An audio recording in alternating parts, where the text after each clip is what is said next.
Settling into the space.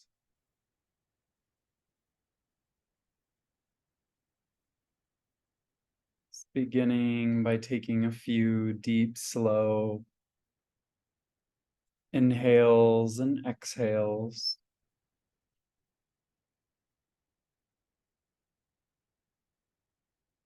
As if you could breathe into the bottoms of your feet.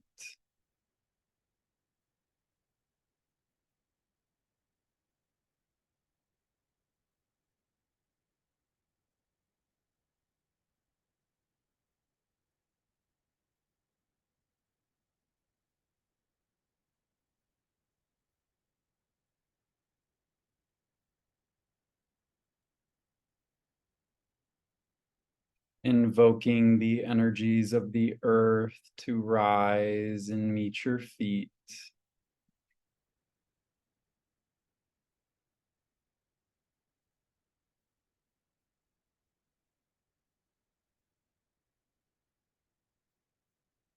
Grounding any excess energy in the nervous system.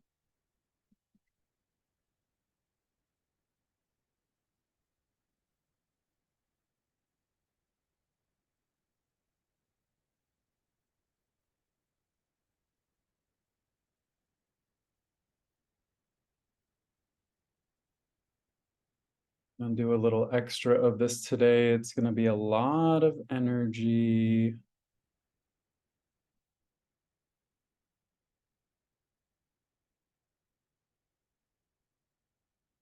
Really connecting to the core of the planet.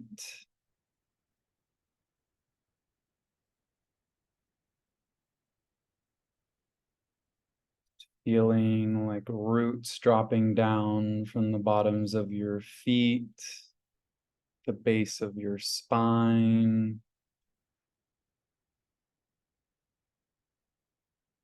deep into the earth.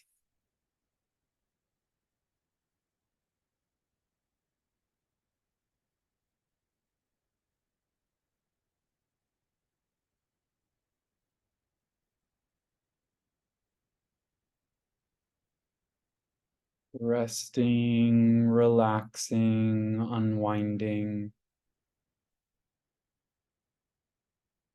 All patterns of tension that are not you, that have never been you.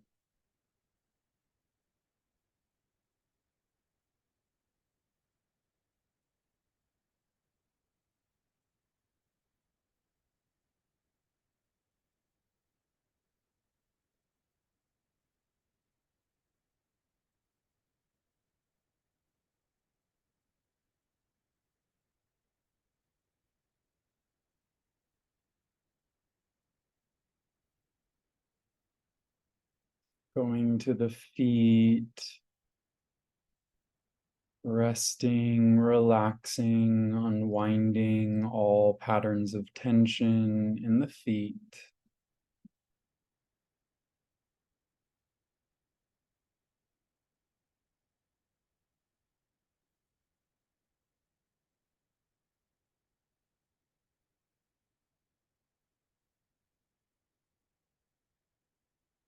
Into the ankles, resting, relaxing, unwinding.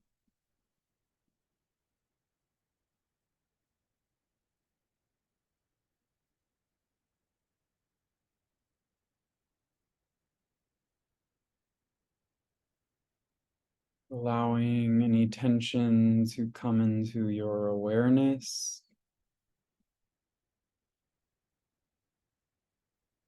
And exhaling any tension.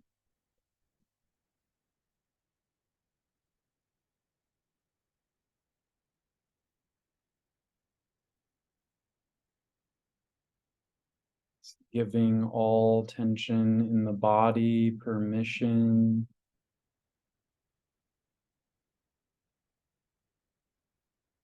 We don't have to resist tension. We just have to give it permission, and we do this through our presence.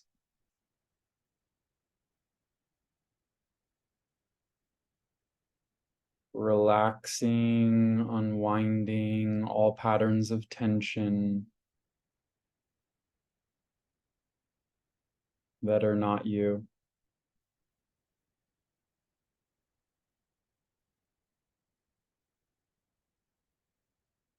All patterns of tension created by you in order to experience a distorted mirror in order to find yourself. This is what the ego is. Spaces in our bodies, in our field, where breath is not being distributed.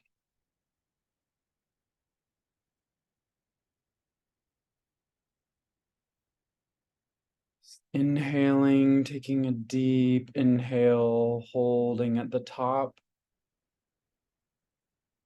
Sipping a little bit more air in, holding.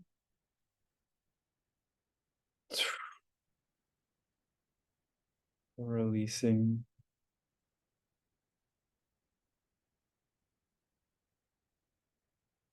So allowing any patterns of tension in the gut, in the upper legs, in the pelvis to release, rest, relax, unwind.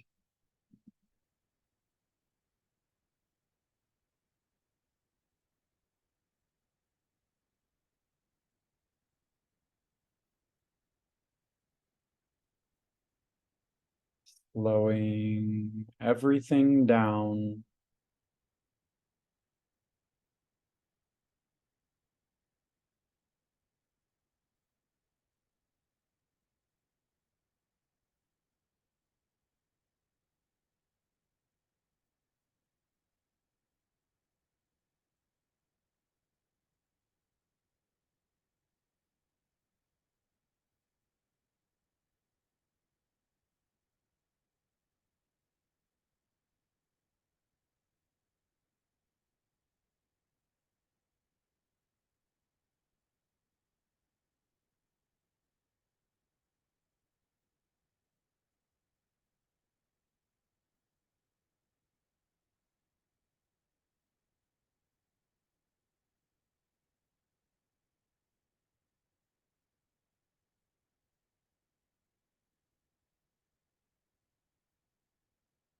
Fully connecting to source, whether that is perceived within you or above you or any place in which you connect to that.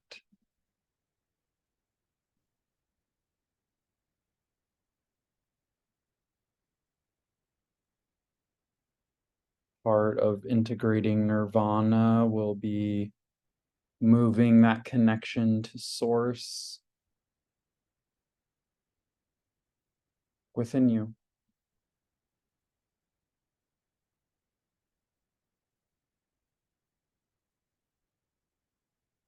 And it doesn't matter how distant or close that seems to be at this moment. It is exactly where it needs to be.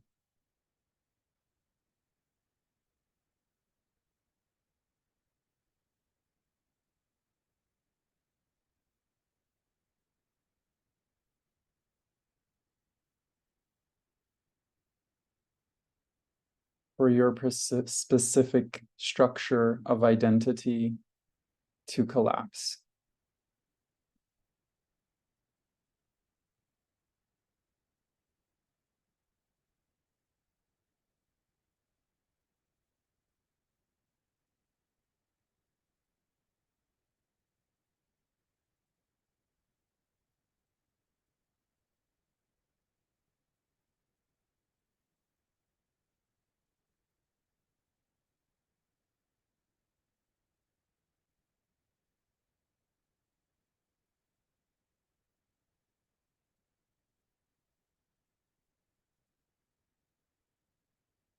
Allowing this energy to fill every cell of your being with unconditional love and light.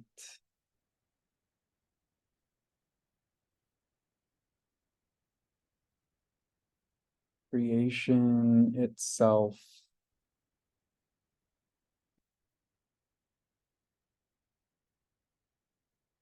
as you.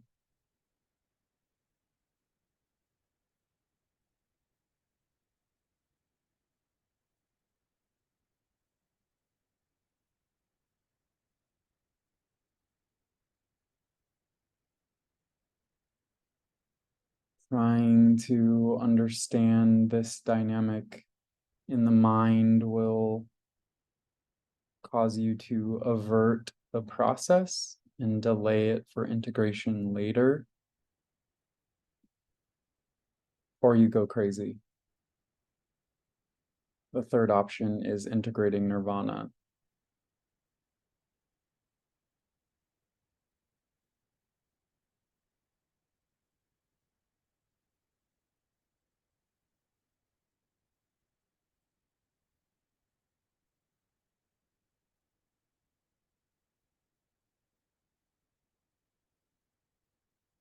So we're just going to spend a little bit in very uncomfortable silence.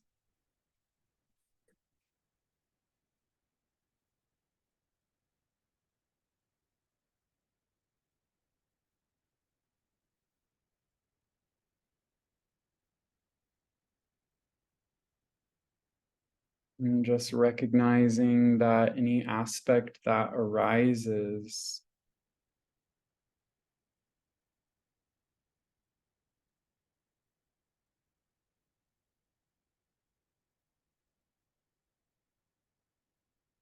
is simply what you are noticing dissolve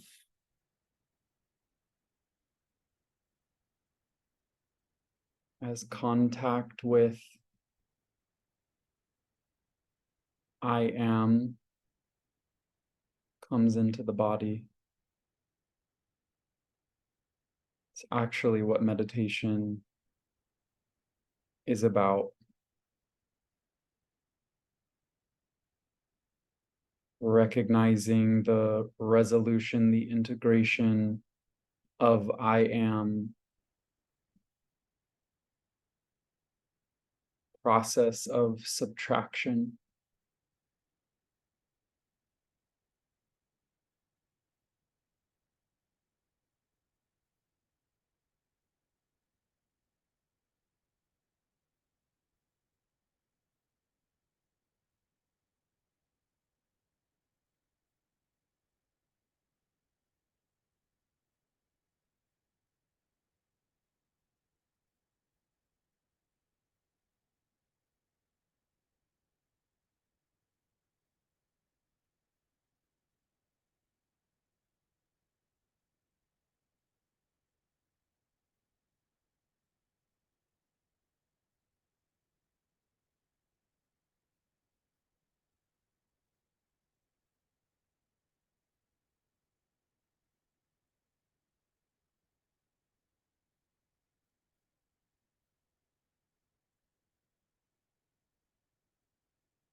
Giving every cell in your body permission to feel anything that's wrong.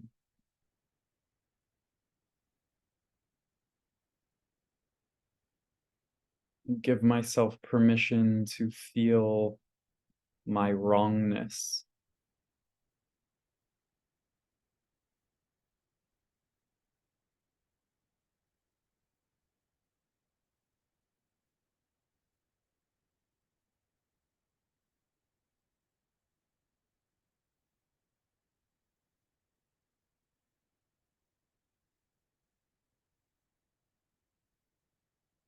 I give myself permission to feel how I am bad.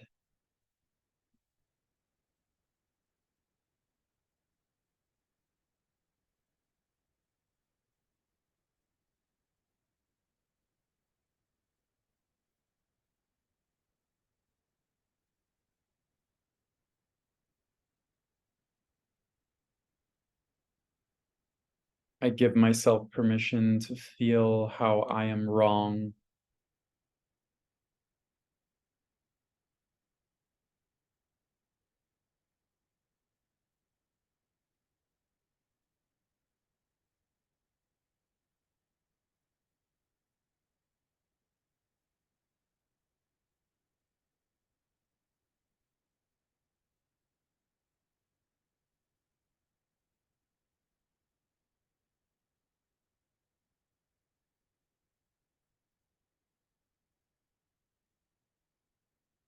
Allowing your soul's direct connection to work with your specific body matrix, pulling, releasing, resolving anywhere and everywhere where you have felt wrong, that something has gone wrong, that things that are wrong are happening. Commanding and requesting that all ideas, beliefs, conclusions, understandings, perspectives, perceptions, identities, attachments, and overlays related or associated to wrongness are all pulled, released, cleansed, cleared, purified, resolved to completion.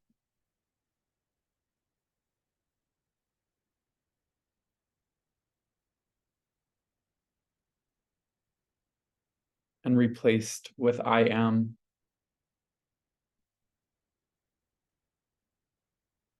According to your soul's direct connection to this body and the beyond.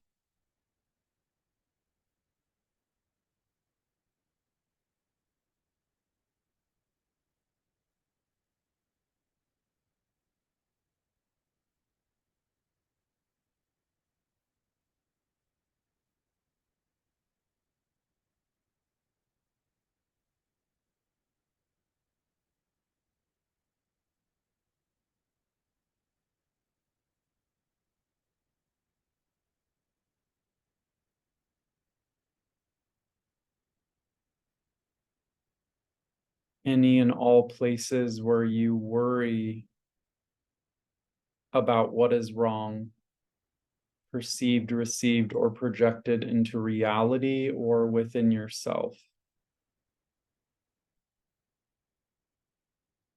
Just commanding and requesting that all ideas, beliefs, conclusions, understandings, perspectives, and perceptions, identities, attachments, and overlays related or associated to worry, hold, released, resolved to completion, and replaced with I am.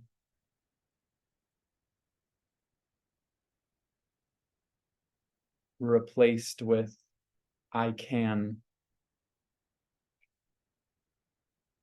I can integrate this. I know what it feels like to integrate this. I know how to integrate this, when to integrate this, where to integrate this. I have sources, truth, definition, and value of integrating this, and that I can.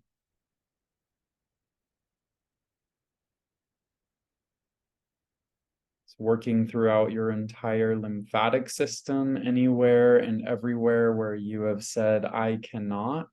This is too hard. This is too difficult. Any layers or levels of overwhelm held or contained in the lymphatic system, specifically in the spleen. It's pulling, releasing, resolving all waves, patterns, functions, and patterns of this, collapsing them to zero and replacing them with new waves, patterns, and functions of I am presence.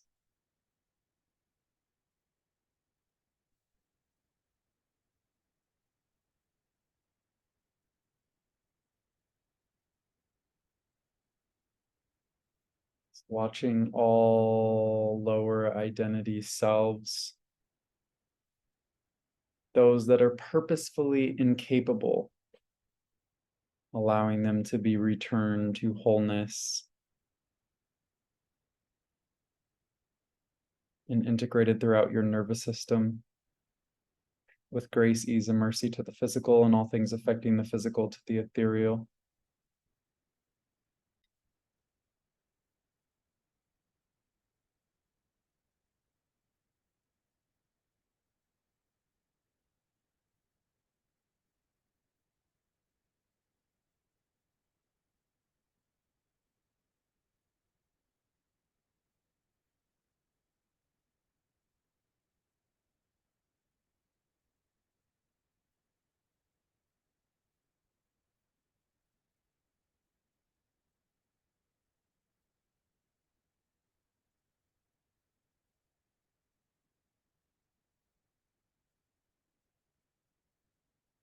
And from wrongness and worry comes waiting.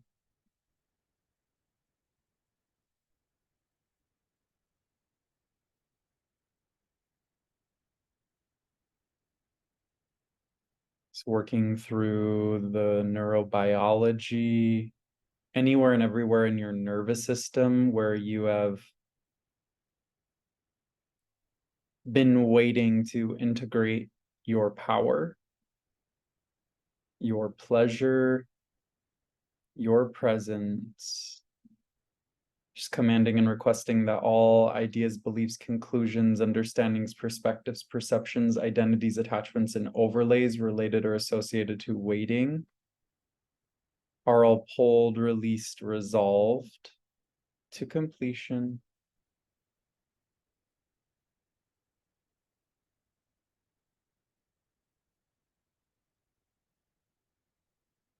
And replaced with I am presence. And all your soul's direct connections to power that are required in order to enact, activate, and integrate your desires and wishes into being. Anywhere and everywhere where you are waiting to fully express yourself, to become yourself, to design yourself, anywhere where you are waiting on God to tell you what to do, where to go, who to be, how to be, what way to do things right, so that you don't have to worry or wait. Just commanding and requesting that all of these artificial aspects of spirituality, all understandings, beliefs, conclusions, perspectives, perceptions, identities, attachments, and overlays connected into spiritual ego, the identity self, the character playing out the spiritual person, just commanding and requesting that all layers and levels of this are relinquished from your neurobiology, and the integration of I am throughout all aspects of being, physical to ethereal, known or unknown, discovered or undiscovered, as is appropriate and healthy for you at this time.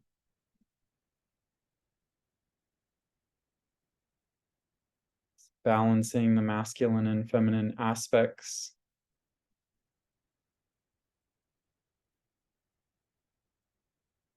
Divine and human.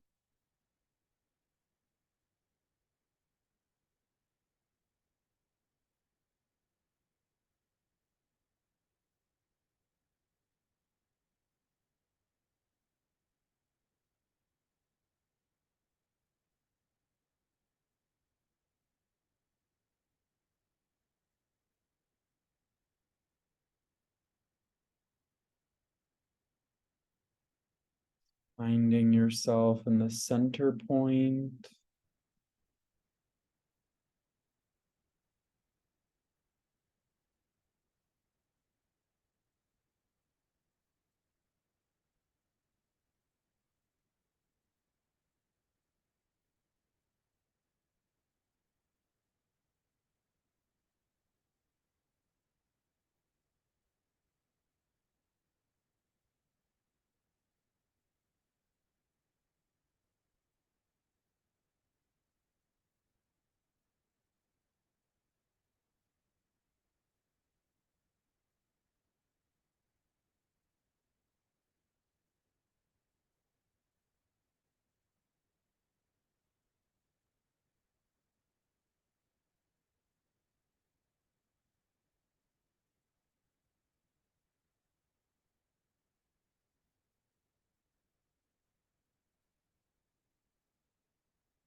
Working with the central channel,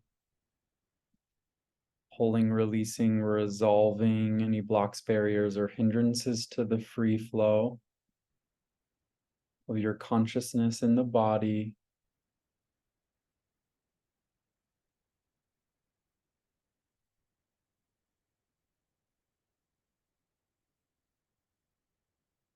Letting your soul work with the root, clearing out any hindrances to feeling safe and grounded.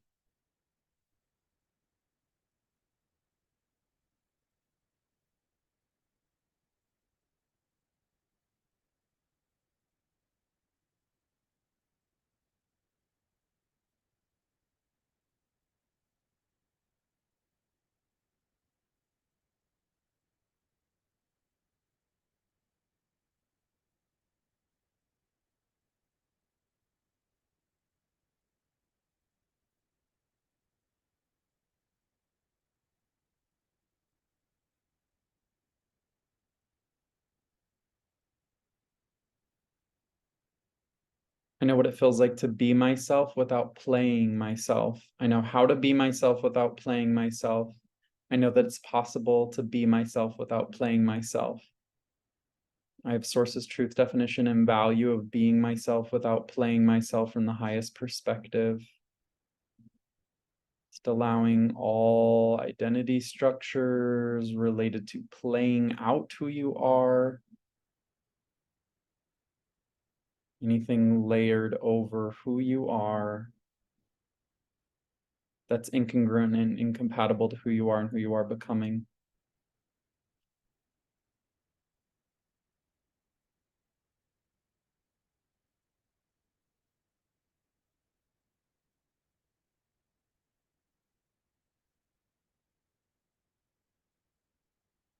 I know what it feels like to be myself without worrying if it's the right version of me. I know that it's possible to be myself without worrying if it's the right version of me. I know how to live my life being myself without worrying about myself. I know that it's possible to be myself without worrying about myself. I have sources, truth, definition, and value of being myself without worrying about myself from the highest perspective.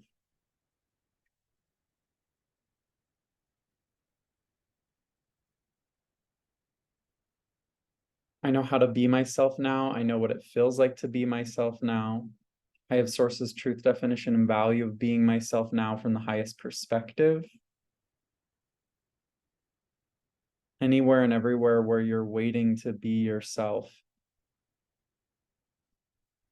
Collapsing all waves, patterns, particles, and functions of consensus reality, whether you know what consensus reality is or not. Pulling, releasing, resolving this from your nervous system. And integrating your I am presence in the highest, best, and healthiest way for you at this time. Thank you, show me.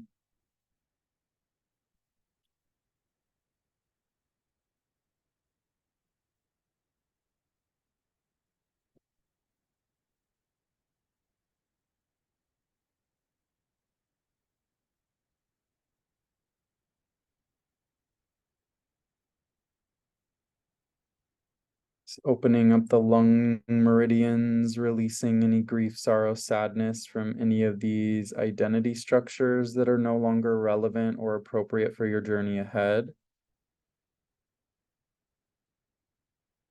So allowing all dead data in the body, known or unknown, discovered or undiscovered, to be purged, released, resolved, returned to the light, and replaced with your I am presence.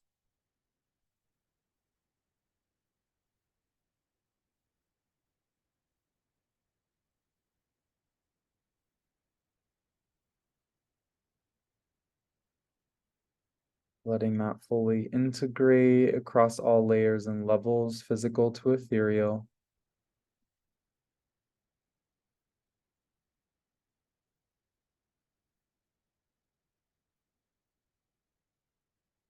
It's working with the solar plexus, anywhere and everywhere where you're trying to control, manipulate, or perform in order to integrate your highest self.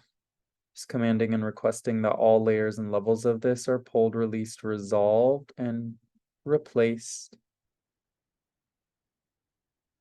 with yourself, exactly as you are.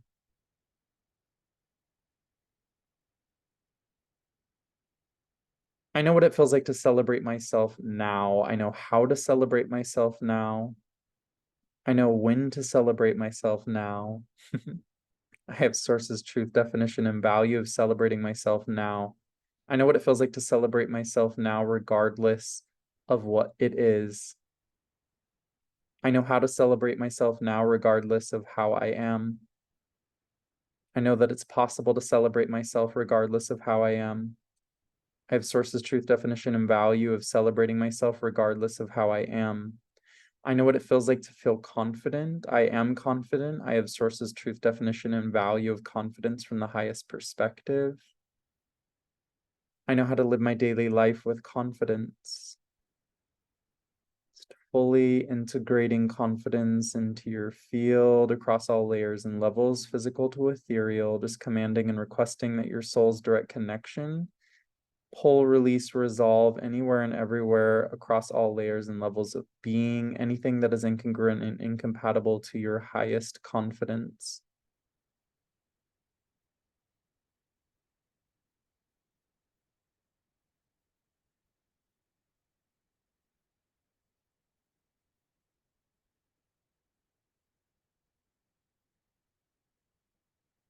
Feeling that break all the way down the lower three centers. Opening up space. All this worry about being the correct version of yourself in order to win the spiritual game show called life. Baby, you won it the moment you came.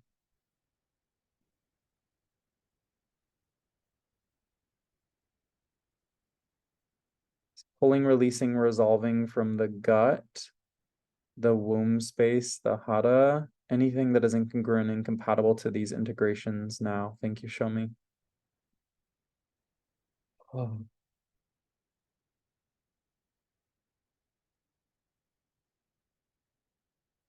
A lot of dead energies at the back of the spine, the lower lumbar, releasing, resolving these to completion. Teaching your body what it feels like to live without these burdens, that it's possible to live without these burdens, that you know what it feels like to be supported, how to be supported, that you are supported.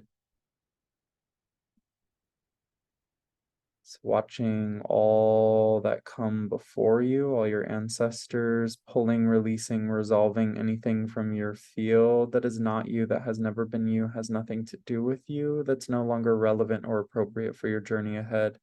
And teaching these ancestors how to be resolved of this to completion now. Thank you, show me.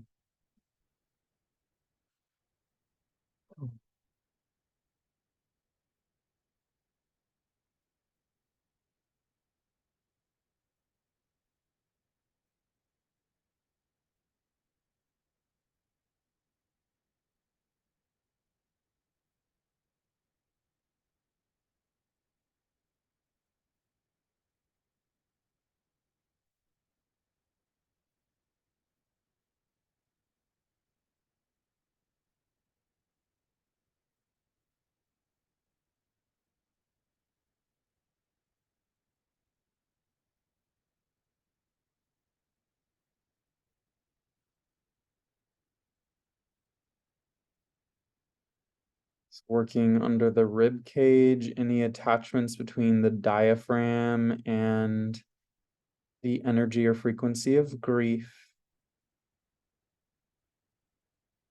It's releasing all old identities or attachments that are not you, have never been you.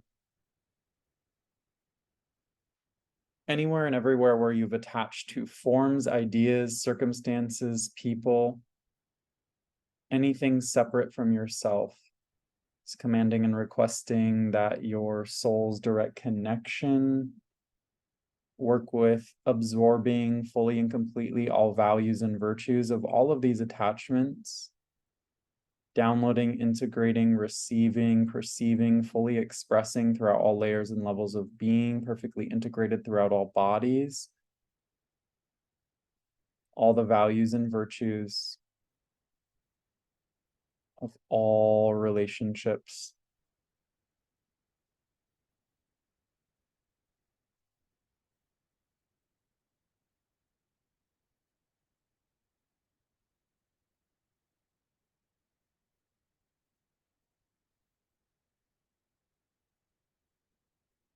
And releasing all of these cords and attachments now on the other side of fully receiving their value. Thank you, show me.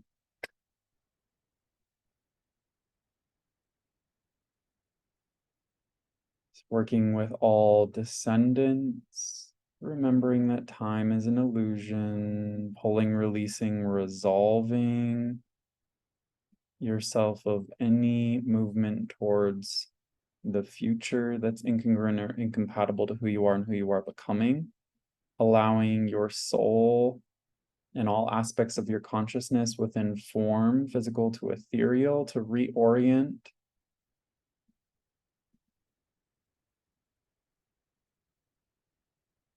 in the highest, best, and healthiest way for you at this time. Leaning all the way back into your central channel, any and all distortions, leaning forward or pulling away all avoidant and all anxious attachments, balancing and harmonizing them through the value and virtue of understanding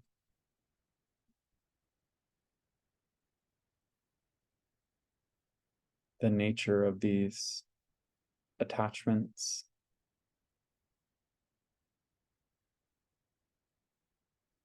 To simply bring you into balance of a higher nature by continually pulling you out of perceived balance. Egoic balance is perceived balance. The ego on the spiritual journey will attempt to do anything to maintain balance, but that balance is perceived balance, trying to feel okay as opposed to not feeling okay. Ego. Allowing yourself to be fully taken by the full spectrum of your experience. I am.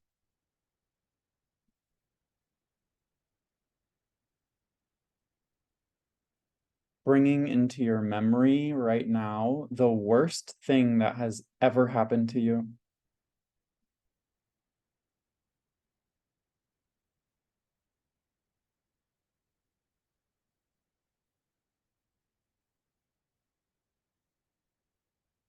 Just allowing that sensation to fill your experience.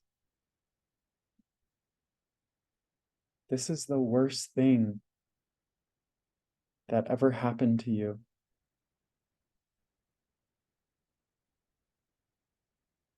What the fuck do you have to be afraid of?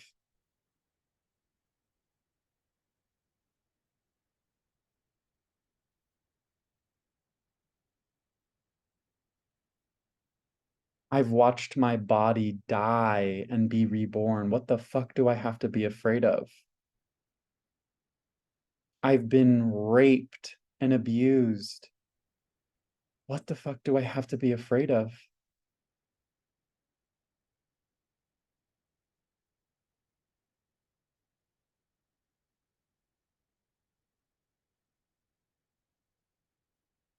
The anatomy of kink isn't a process, it's your presence.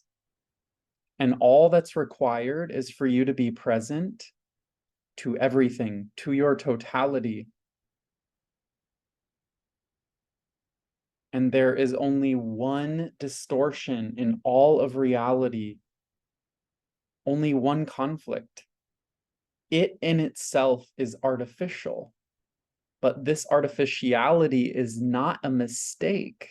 It is on purpose in order to create the experience of separation, in order for you to integrate I am, which is nirvana.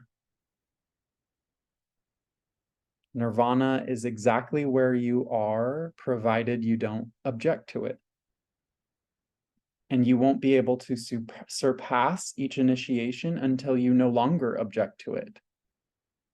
Fully accepting the coordinates of where you are. If you cannot accept where you are, you have no motor to move forward.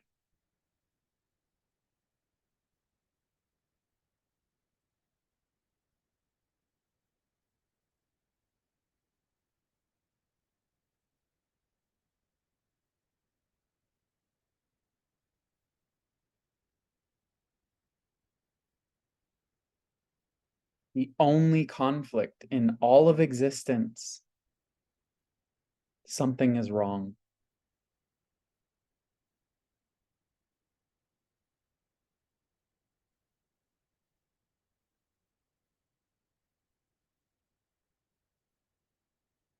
Just allowing anything that you've done to others that you regret, bringing that into focus. What do you regret? Letting that energy of regret fully fill your being.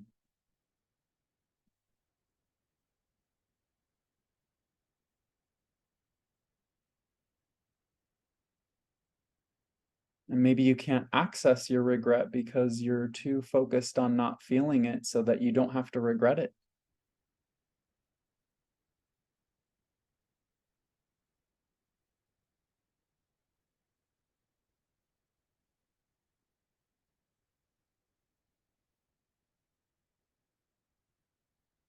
Regret is a battle with time, just as much as worry is a battle with time. But regret is a mistranslation of what's actually happening. Your ability to regret anything shows you that you've already changed, that you are already different. And from this difference, you have perspective enough to notice what could have been different.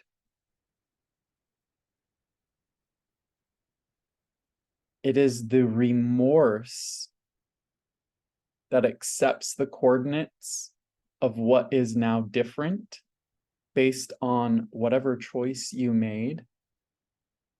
And within that trial and error, you have now greater wisdom, knowledge, abilities, and talents and gifts, so long as you're able to meet that part of you in totality.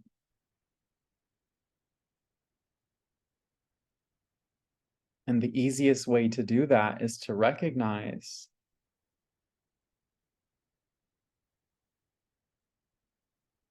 that regret is just not receiving the value of how you're already better. And not better than something that was less than, but better in the sense that through our experiences of trial and error in these individual bodies, I am is expanding. I am is growing. I am is learning. There is no end to this game. There are infinite explorations of ways to be. And provided you don't object to them, you'll be able to open your heart wider to every experience and receive the power, the pleasure, and the presence of every aspect that comes into play.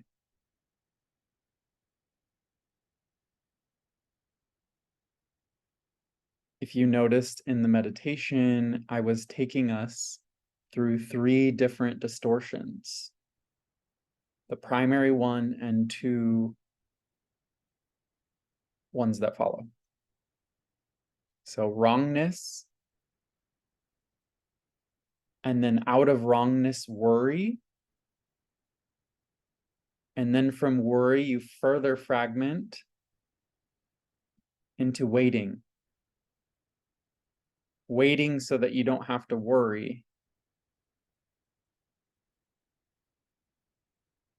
Worrying so that you can be a little bit away from wrongness. 11:11.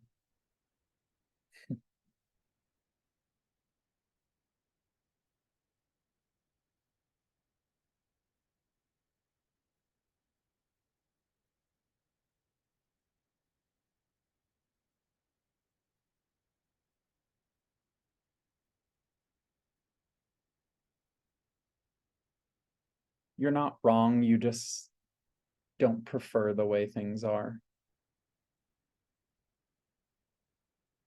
And that preference is what is being integrated, being absorbed into I am.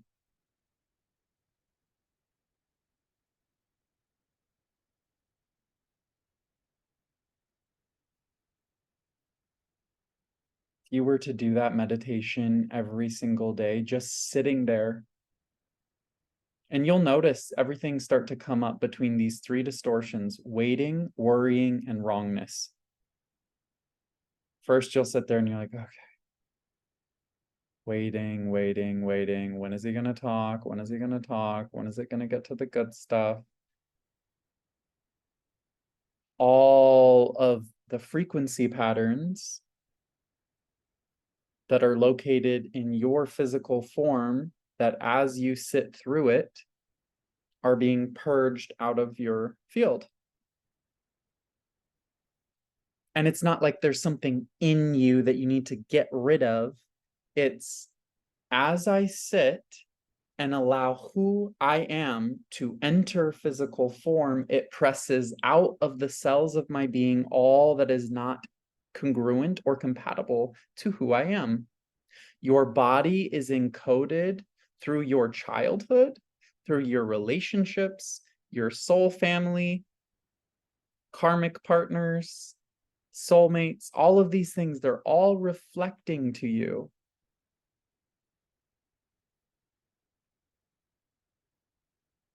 the exact things that you need to be present with in order for all oscillations of up and down, good and bad, to collapse into pure presence, total non-attachment, which is not detached, not dissociated, but not attached.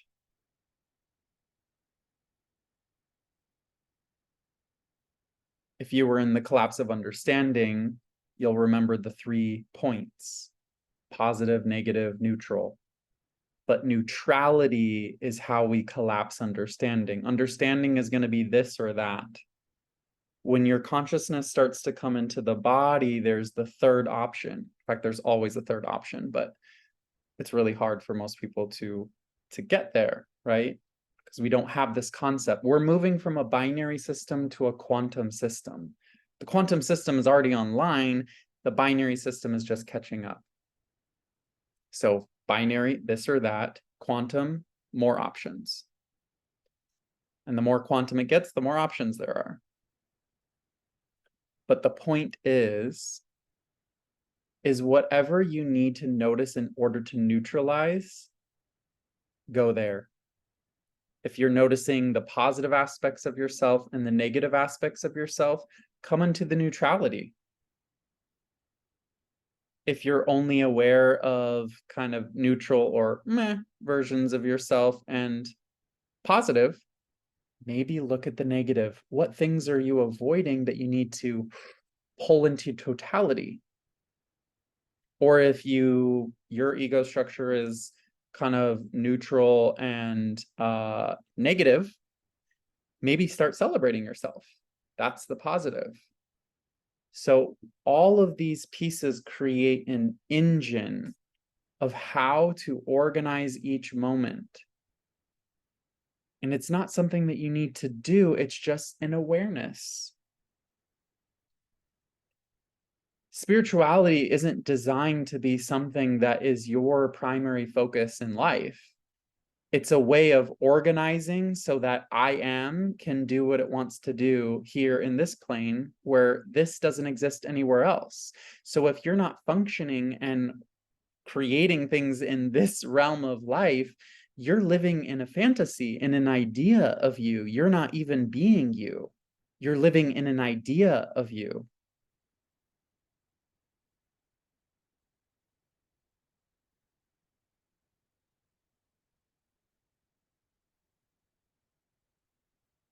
And all of those ideas and identities of you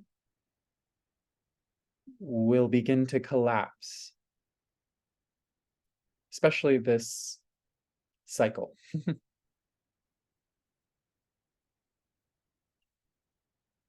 The collapse of identity is here. That frequency is 100% available. That means pure presence. All you have to do, come back to presence. What am I not being present with? What am I avoiding? What am I denying? And it's not about nitpicking yourself. It's actually about celebrating yourself first. And that is what the anatomy of kink is in its functionality. First, you come into the presence of the anatomy of kink. The way this whole class started was my friend Adam was like, "Oh, Barrett, you just have a kink for everything." And I was like, and I got this immediate download of this entire class. Holy shit, yeah, I do. I have a kink for everything. And that is how I have survived my life. Because my life, in many, many ways, has been ridiculously blessed and a fucking living hell.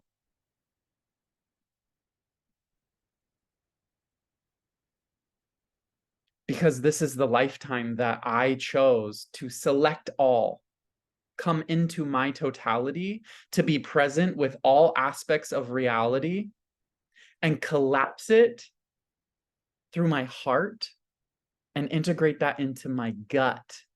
And everything that I offer is everything that I have survived. The energetic frequencies of everything that has been resolved within me is delivered through my voice. And we all do that for each other, but you are not delivering those codes to others if you are not actually in presence and integrating and resolving things.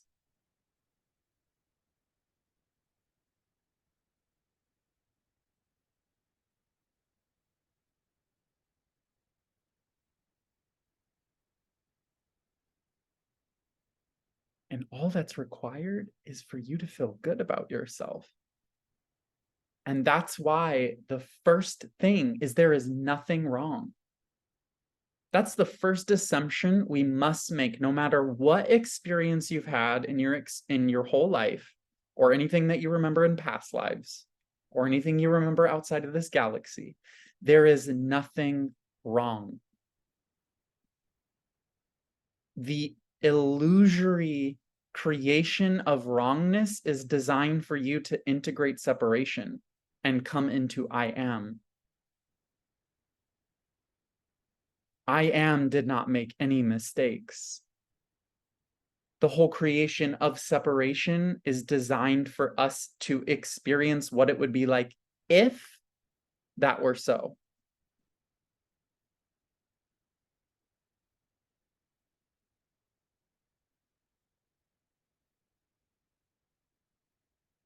There's nothing wrong.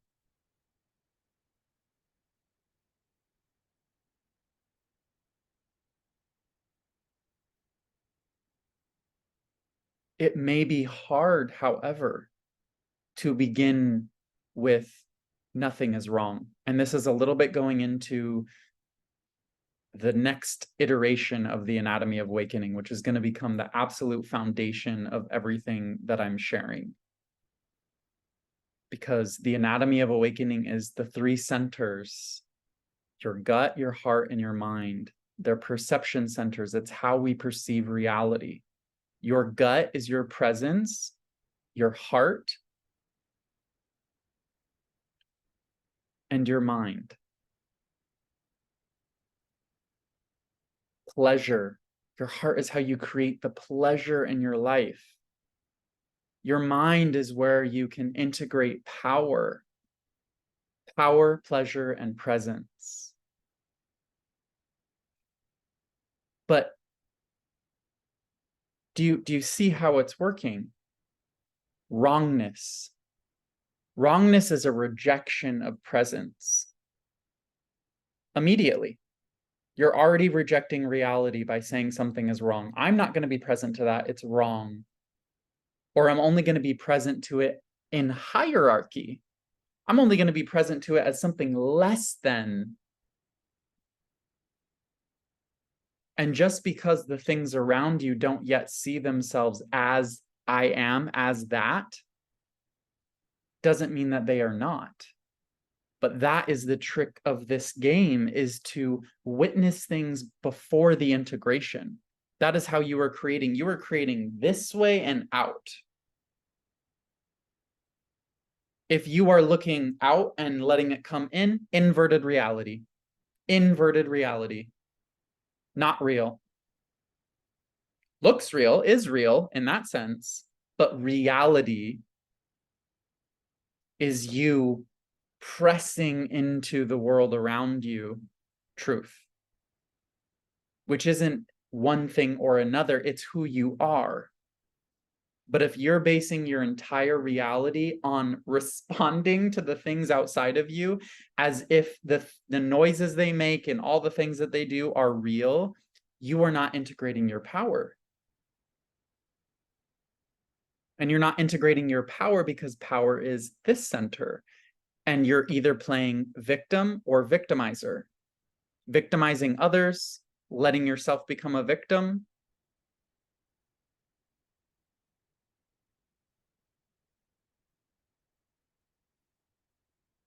Your heart, the beauty of the heart is the creation, the offering, the altar of your pleasure.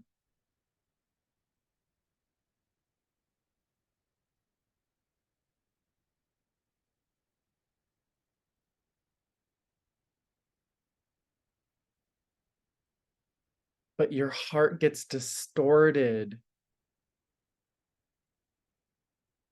through the hero and the rebel. And why do these two archetypes exist? Because they're trying to account for wrongness. And it's not that you can't utilize the archetypes of the rebel and the hero. It's just that if you identify with being the hero or the rebel, you're not integrated. Presence can use all aspects of reality in the correct order. The inverted self is outwards to inwards, and you're gonna see reality through the mind, through the duality of victims and victimizers. You're gonna feel so much pain and suffering in your heart, trying to be the hero or rebel against things. That's where like the social justice field works in the world, is the heart, right? It's all playing out because consciousness is integrating, but we have to keep going.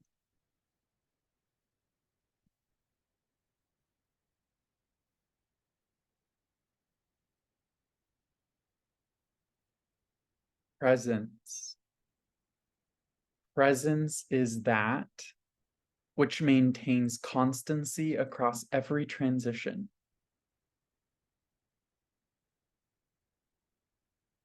You, I am, is the only thing that remains throughout this entire journey.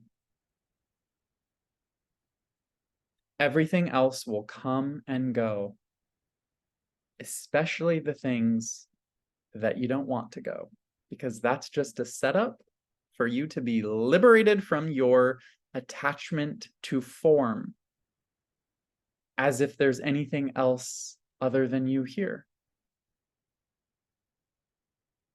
This is one of my favorite things about the dating world, because for years I'm a pattern noticer. It's like, that's what consciousness is, right? Consciousness is pattern recognition, recognizing the patterns that are playing out.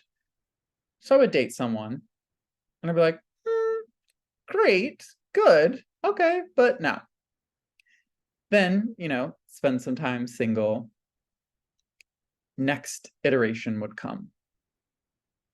And I'm like, okay, this is better. Like, it just keeps getting better. So I'm noticing a pattern, right? It's getting better, but it is getting better because I am getting better, and I am.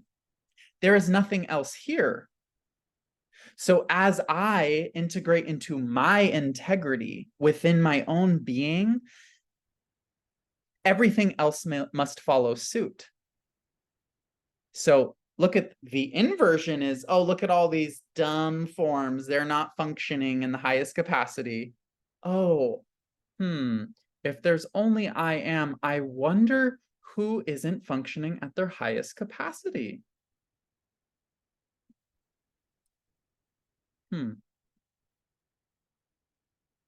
Not getting too stuck in looking at that and feeling bad, but just an awareness. That is the radical responsibility for reality. You're not responsible for how others behave and act around you, but you are responsible for taking any information that you see that feels off, fully integrating it, and then expressing from a place of deep love and presence. Most of the time, the further and further you get on into this journey, you're just going to be listening more and more. And you'll begin to see that others are just playing in these 3 different categories: waiting, worrying, and feeling wrong. And I've simplified this entire journey as I'm still designing the Anatomy of Awakening again to just one focus: value and virtue, because presence is that which only perceives and receives value.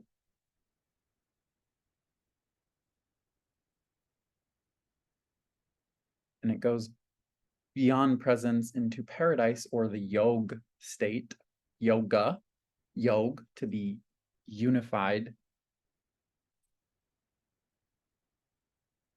Paradise is that which only provides value. All of this is already paradise.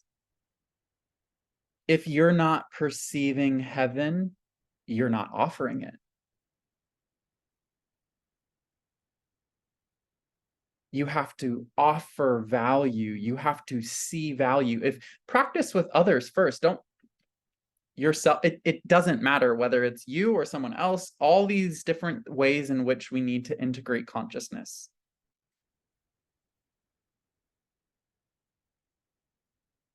Just begin perceiving value.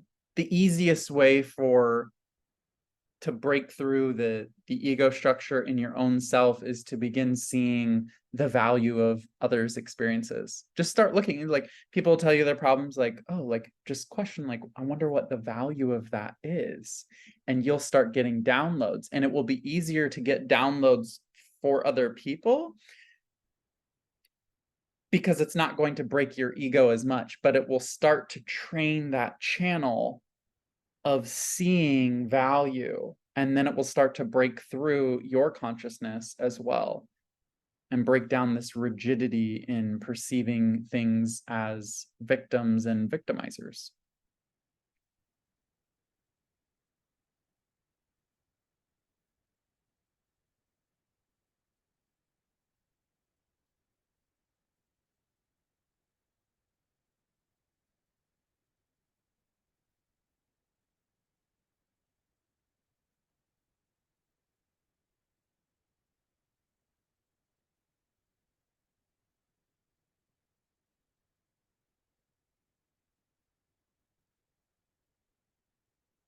So getting a little into the energy of next week with fuck spirituality, begin life. But the whole, all of the things that you see in the spiritual community, whatever that means, the a lot of that information can be easily organized and understood to not actually be helping you in many, many ways. Because notice, and just notice anything, and notice if it adds or subtracts time from your journey. Because if it's adding time to your journey, it's a process. And that process will lead you from A to B, and it will give you an experience of growth.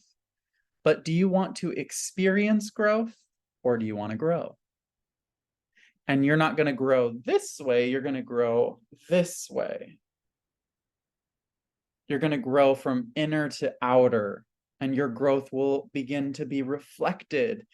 You'll start changing either the people in your reality will change, or like internally, or like they'll change, meaning like leave your field. And your tolerance of things, basically your tolerance of change is what allows you to continue this journey and see it all the way through. And by see it all the way through, I don't mean that there's an endpoint. I mean to see it all through. I am.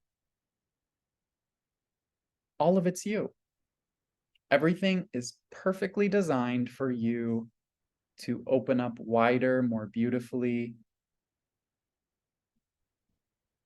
to learn how to celebrate yourself. You only do things that you don't like so that you know how to have compassion for yourself.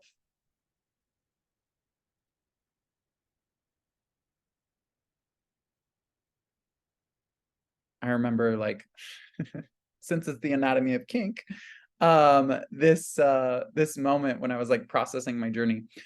My more recent years in life have been like pretty celibate, but back in the day I was a little slut, you know? And I remember coming out of that consciousness and being like, oh my God, like I cannot believe like all the things that I did.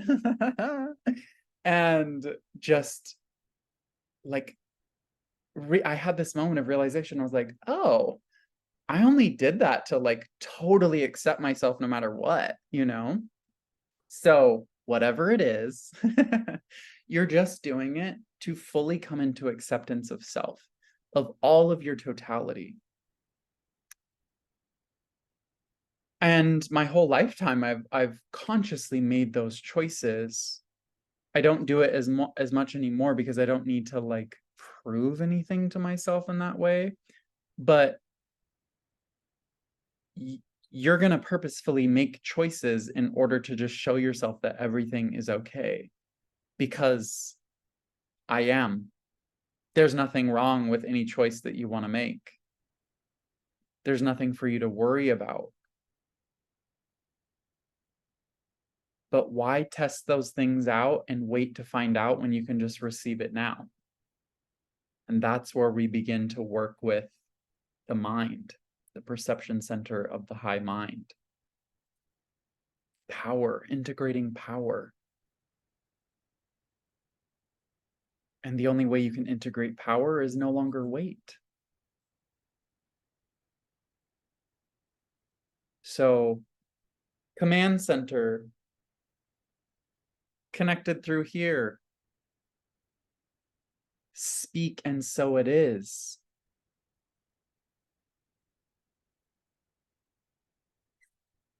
telling my friend who's on here right now the other day, I was like, I want more Akashic access. Like, I'm like, I want like the all access pass. I already have like high clearance or whatever you want to say, but like, I want all of it.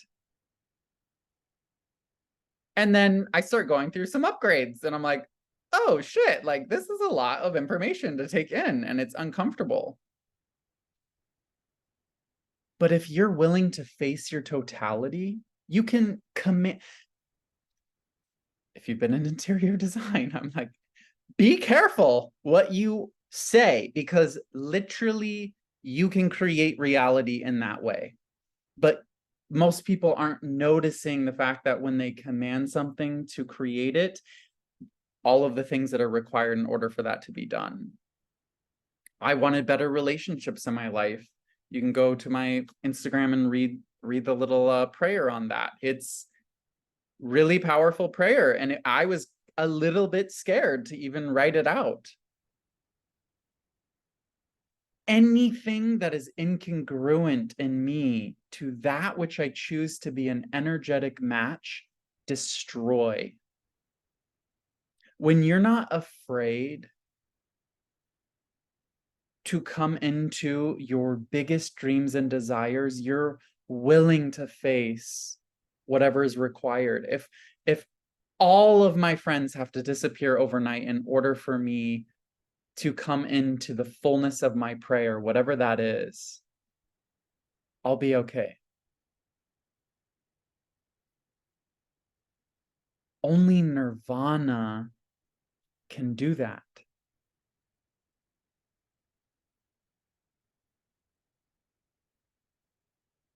And the parts of you that don't feel aligned into that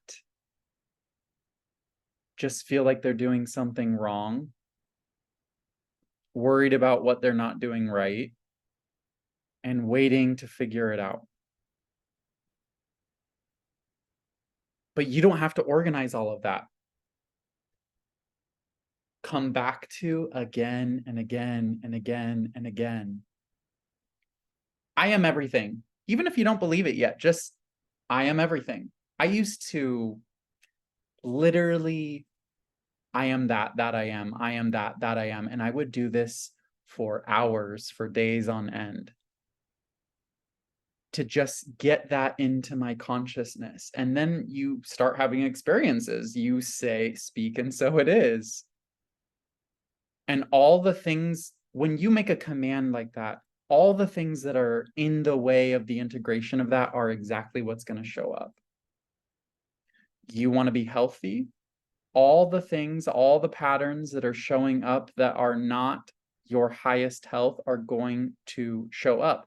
But you have to not believe the things that are coming up as if they are you. You're speaking, praying, intending, whatever you want to call it, creating in that way. And then all the things that are incongruent to that are going to rise because you're commanding into reality. So anything in reality that's not in resonance is going to come up. Do you see how this is working? And your only thing is to just continue going into I am. I am. And all of these things that are arising that are obviously the exact patterns which need to evaporate in order for me to integrate my prayer are here. And I don't need to go into the identity of all of these things that are happening. Like, oh, you start feeling bad about yourself, right? You command confidence, you start feeling bad about yourself. Why are you feeling bad about yourself? Because those are the patterns opposite of confidence. So of course they're going to rise to the surface, and all you have to do is look at them. Be present to them. What is the value and virtue of me saying bad things about myself? This is literally from my own life, looking in the mirror day in and day out after my dad would abuse me, and I would look in the mirror and say worse things about myself just to be in control of the pain that I was feeling. That's power. No one was going to overpower me. Are you kidding me? Taking that in, whatever your experience is, and understanding the power that it's giving you.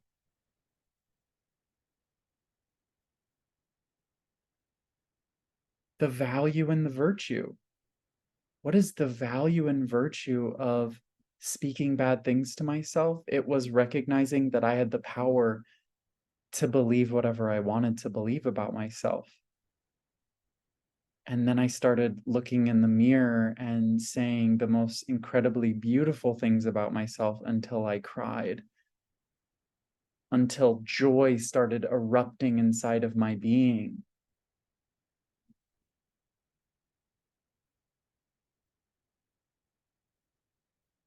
And all that's required for your integration of greatness is consistency in doing something like that. If you just wrote, I mean, you should have seen my room back in the day when I was in San Francisco and I was deep in this kind of stuff. My whole room was like sticky notes, like I am that I am, like, you know, all the things, right? To just remind myself constantly. That's what a ceremony is. Ceremony, when you break it down, means to remind the mind. When your life is a ceremony, when you design your life to be a constant, consistent reminder, it will help you. But the deepest ceremony is almost relieving yourself of the ceremony, recognizing that everything is the ceremony, whether you're actively, consciously doing it or letting it happen to you. All of the experiences that I've had, being raped, one of the most powerful ceremonies I've ever been in. Best ayahuasca trip I ever did. Waking up to someone fucking me, realizing in that moment, I cannot believe how much pain someone must be in order to do this to someone else. Me integrating the value and virtue. That's literally the next day I woke up after being raped and I was like, that was the best thing that's ever happened to me and I don't know why. And it was literally I am speaking through me. And I took that and I worked with it for like years. And my mantra was, thank you for raping me, for many years. I was like, thank you for showing me who I am. My first response was compassion. And even if it wasn't, but it was. So thank you for showing me who I am. And there comes a point in your journey where when you alchemize all of these things through the collapse of understanding by neutralizing them, which isn't to become neutral, but to honor the three parts.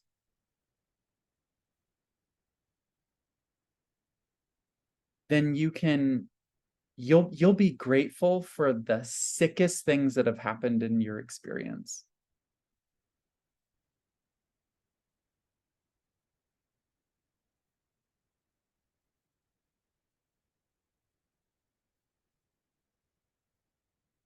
Thank you for torturing me, for tormenting me. Nothing is here to hurt or harm you, just help and hone you. And it's all a process of releasing the inversion. We need to perceive from presence first rather than the mind first.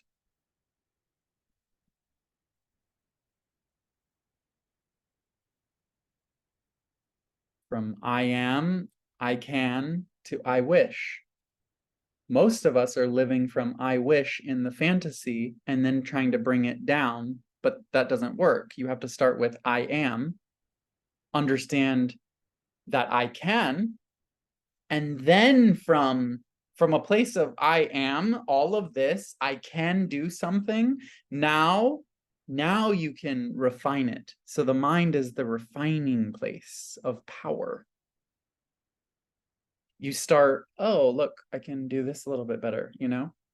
That's like, I had no idea what I was telling my friend. Like before class, I'm like, what I was joking. Like 30 minutes before this class, I was like, what do you think I should teach on today? I I know the energy, but like I'm just here being present. Then from presence, I'm organizing it with I can. I can show up to whatever is here because I can be present with it. And then I'm using my mind to notice all the things that are happening in my heart and my gut to organize. Oh, look, fine tune that, turn this, turn that. And that's how we begin. That's how we like create our lives in really powerful and beautiful ways. And it all literally, all of it, the entire thing, all that you need to focus on is value and virtue.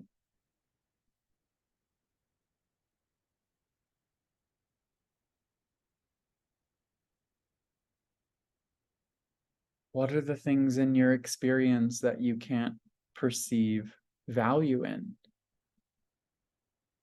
Begin organizing those things, receiving whatever you can from the perspective of I am. If I am everything, what is this teaching me? What is this showing me? If I'm feeling powerless, obviously I'm not using my power. If I'm not having fun, I'm not creating it. Everything is a perfect reflection of where you are in your experience.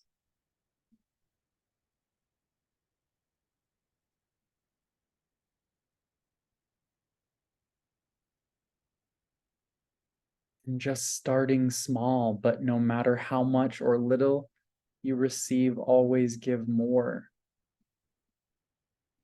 You have to try these things out. You can't just hear it and not do something with it. You have to apply, see what happens, experiment, trial and error.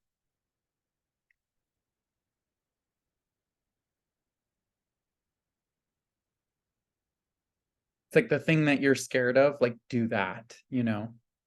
Like I remember telling my therapist, yeah, my mantra is thank you for raping me. And she's like, I don't know if that's a good idea. And to me, when she said that, was like, it's definitely what I'm doing. She's like, I think you need to trial and success. Yes, love that.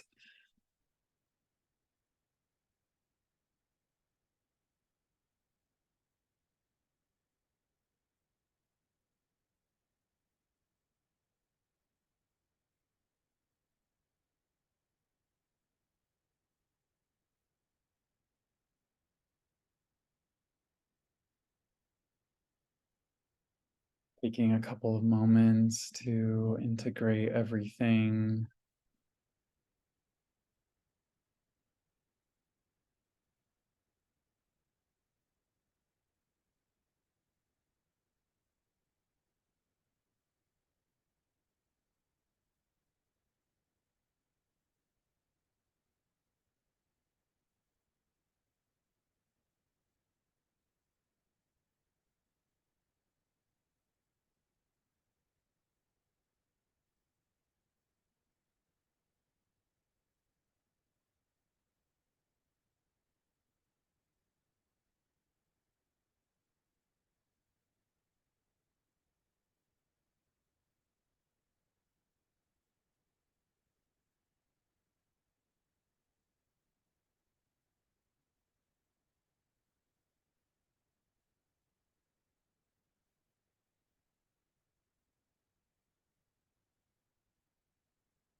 Let yourself be turned on by life.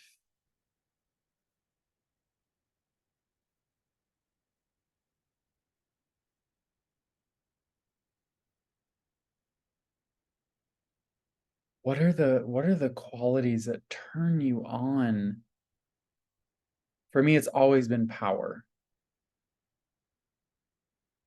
Did a personality test at a corporate job years ago, and my district manager was like, I've never met anyone with 94% red as their personality.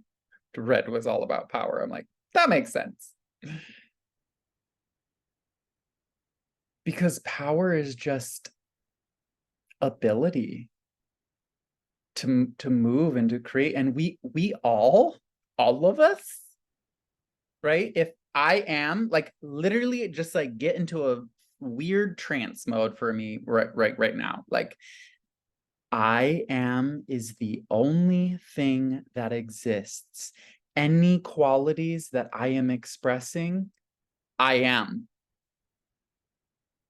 There is no distance or separation, and anything that is perceived to be that is just what is leaving as I am is reflecting that to you.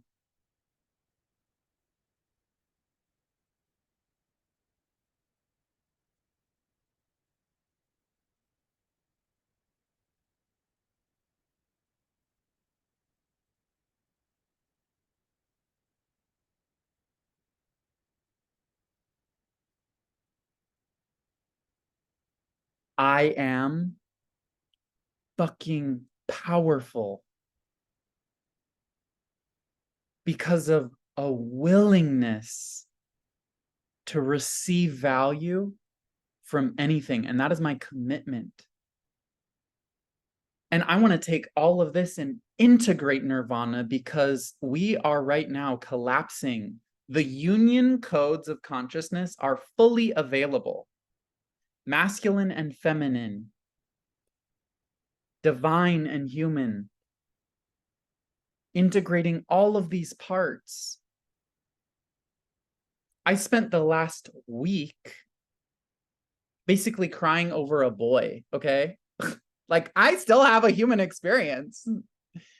But the entire time, I was just witnessing the power that was being absorbed into me. And that was my organizing force of looking and understanding what value is this providing me? That is the way to organize life through value and virtue. This asshole cutting me off at the market,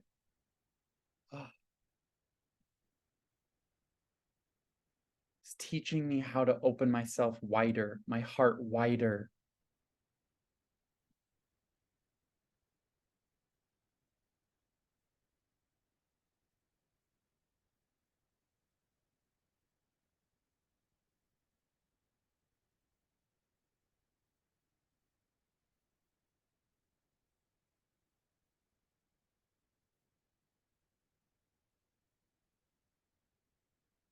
Feeling rejected or abandoned, such a turn on. You're gonna reject me? I'm gonna go as deep into those wounds and taste and feel every scary part and fully receive the value of it.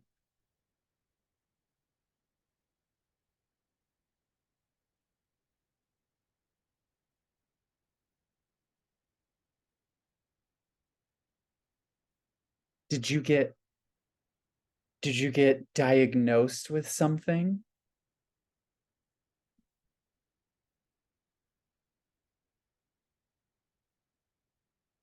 Remember, if you've been in interior design, diagnosis, to move through the spiritual mysteries. Cool. I'll take that on. I'll move it through me.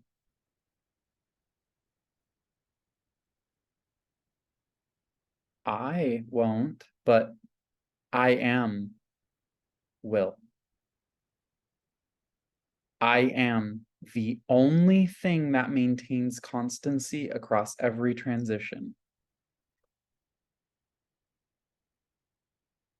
Many, many, many parts of you will come undone. And that is why remembering I am and returning to it and returning to it and returning to it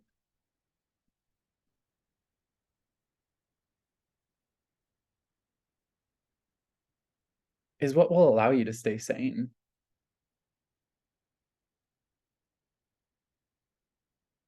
And you will experience insanity as sanity comes into your field in the body. So the moments when people are having psychotic episodes, it's actually sanity coming in and releasing the psychosis. But people get caught in the inversion, thinking that the thing that's coming up is what's happening. What's coming up is what's leaving. And I don't like to divide positive and negative emotions. They're all just sensation. But from that mind perspective, all negative emotions are the sensation of what's leaving. All positive emotions are an activation that's happening in your body. And actually, it doesn't even matter what happens emotionally. It's just the most efficient path. Whatever is required in order to move you to the next stage of integration of I am is what will happen. So whatever happens, make it a kink. Being rejected, I have a rejection kink. I love being rejected. Obviously, I am loves to be rejected because it produces more power. It produces more integration. It produces more embodiment. Nirvana is the dissolution of all preferences except for what is.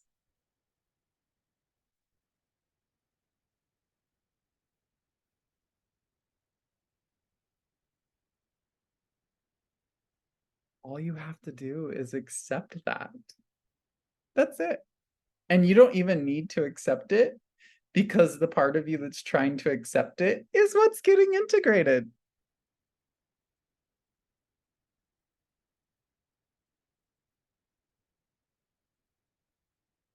Just fully hold on, commit to everything. And when life rips it away,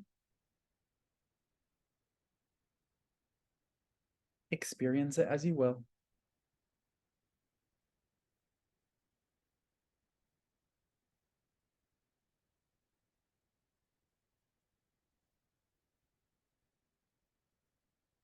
Most of us aren't living our lives. Most of us aren't beginning our lives.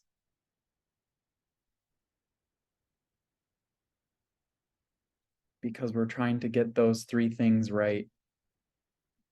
We're waiting so that we don't have to worry about getting it wrong. So basic. If you were to relieve yourself of any other process or modality and let everything be filtered through there is nothing wrong, I am, game over. Easy to organize everything.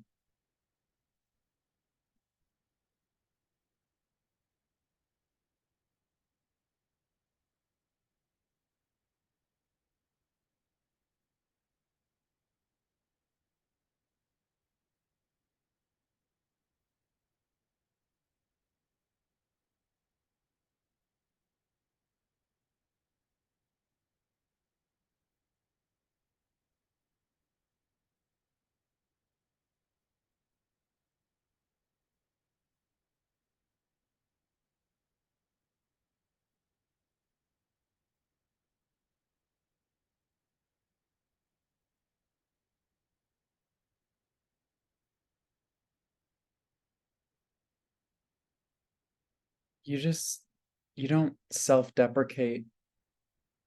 You don't self-devalue. You're really good at devaluing yourself. You're excellent at speaking bad about yourself.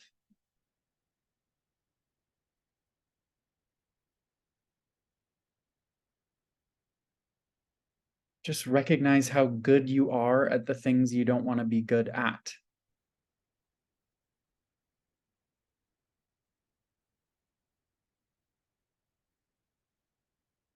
And start celebrating yourself, start praising yourself.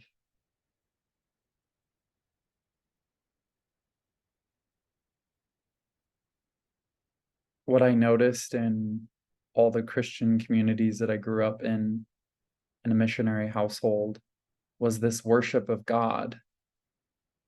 And I never, at the time, I didn't understand because my experience was like, God is everything. So I was like, okay, cool.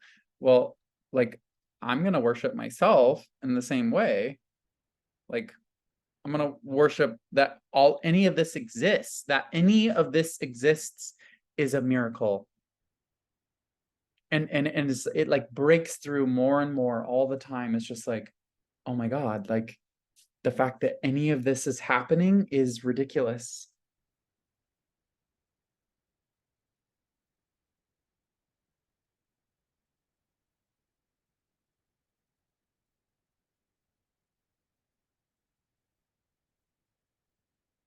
But you can't see it because you're too busy waiting to avoid worrying, to avoid experiencing how wrong you think anything is on any level. Integrating perfection is one of the hardest things that you will ever do. And it is a lifelong journey because the realizations, the things that you will need to be present to in your totality is forever. But you don't need to wait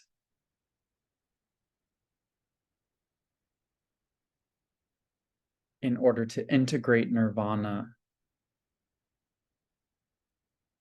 All you have to do is remember, I am.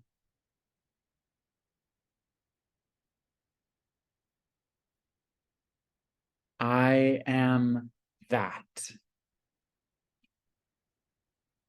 That I am. Let that open your heart. Let the love pour out of you. Let your love blossom into all the things that you create. And just start with your day.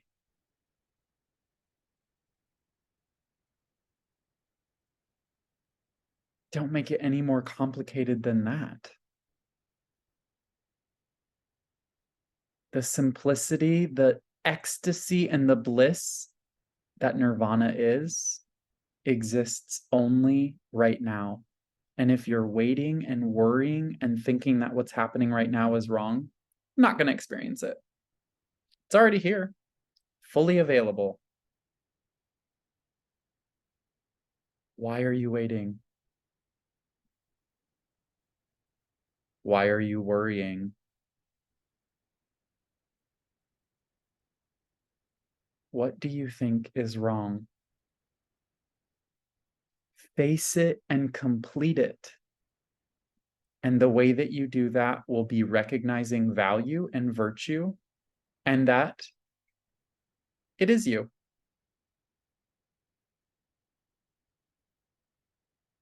Sitting on a rooftop in San Francisco in like 2012, having this sudden vision of my dad abusing me, like replaying that image, except this time in the image, the light that was moving through him abusing me was me. And I was like, holy shit, I am abusing myself in order to carve out the character that is designed to shine through on the other side of that integration of that trauma.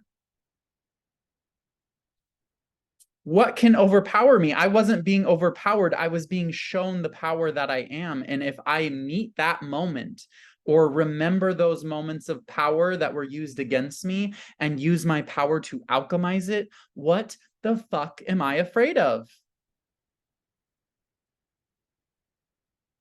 Look at everything that you've already surpassed. What are you afraid of? Self-recognition, recognizing yourself for all that you've already completed. It's all here for you to receive values and virtues of what you are. Anything else is a distraction. Any of these other games and things of where we think we're going or what we're doing, if they're not based right now, they are fantasies. And that doesn't make the fantasy wrong. It means make it real. Be it now.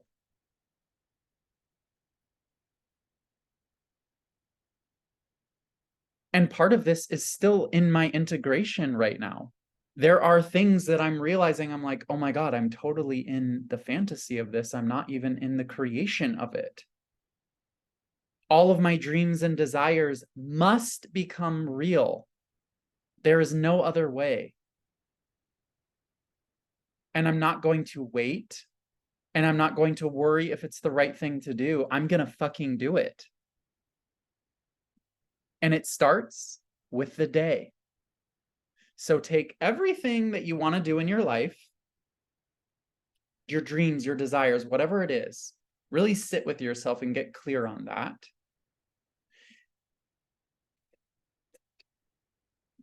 Downloading like Virgo stuff right now. Take all of the things that are required. What daily practices on the most micro level are required in order to create that in a long term? If you want to be crazy fit, like 1 push-up a day, like just start there, right? Like whatever it is, just begin the consistency of doing those things. This is like me and my creation of like what I envision for myself. Creating content as often as possible. In keeping that inspirational flow. Because that's what brings me so much joy. I love creating in this way. I love expressing what is. I love the poetry, the music of it. But there are other things that have nothing to do with consciousness that I also want to explore and express and be and do. So those are the things that I need to work on in my own experience to integrate my nirvana. Not the Neptunian version of fantasy and delusion, but bringing that Neptunian energy into lived nirvana here on this plane. Collapsing all planes into visible reality to explore and experience the physicality of what we know and see to be, but bringing it here.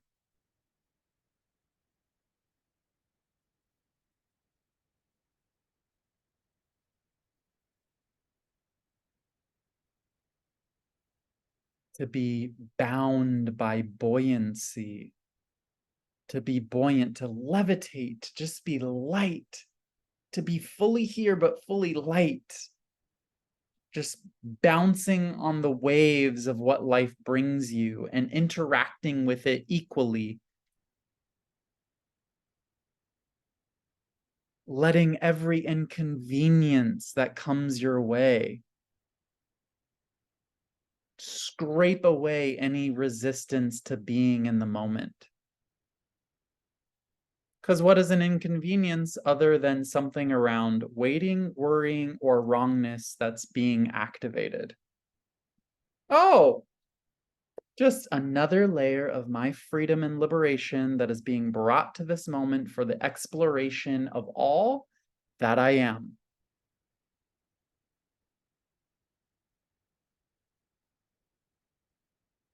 What the fuck do you have to be afraid of? You have been through it all. We collectively have been through it all. How much crazier does life have to get before you start recognizing yourself for what you have been through? Release the old coordinates of where you were, who you were, what you were, whatever. It's gone. Accept where you are now so that you can have a motor to move yourself within this new atmosphere and environment.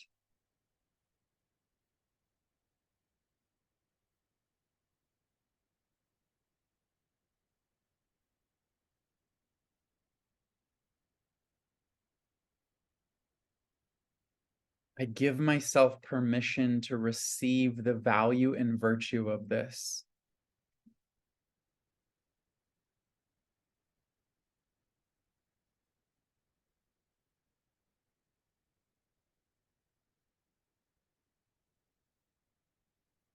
Things are going to get fucking messy. But you know what mess and chaos is? It is the quantum field being integrated beyond what the mind's capacity is to understand. So when you're confused, you're quantum leaping.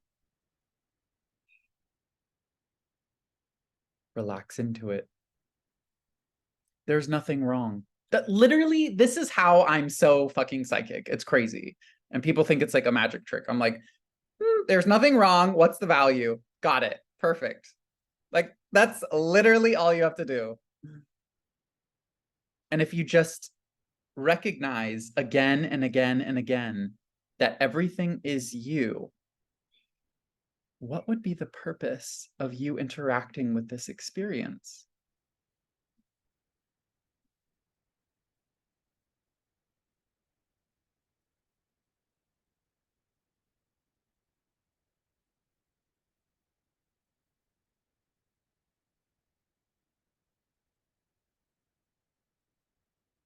In this moment, what's the value of this experience? A reminder of what is, that you are, that I am.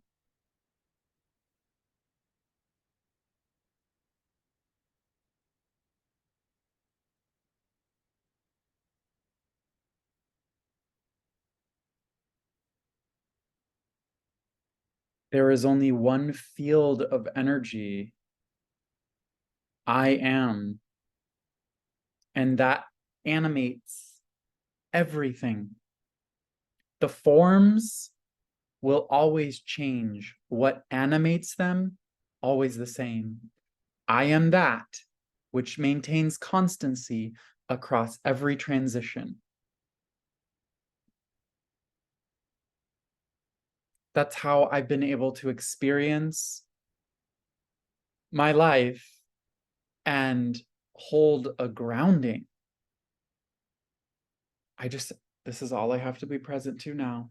Moving on to the next thing, moving on to the next thing, to the point where the amount of data that I am moving through in a felt experience on a daily basis, like if you would have asked me to do that like a year ago, it would have fried all of my circuits. Same thing for you. All of the data that is moving through your field right now, a year ago would have fried you. Maybe you're still feeling fried. That's okay. You're being pressed open into wider and wider capacities of letting that move through you.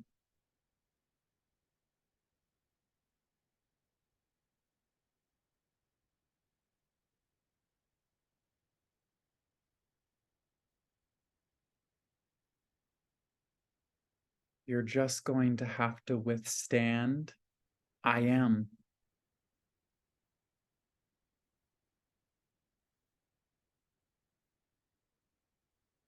This is the lifetime that you chose to come face to face with your totality.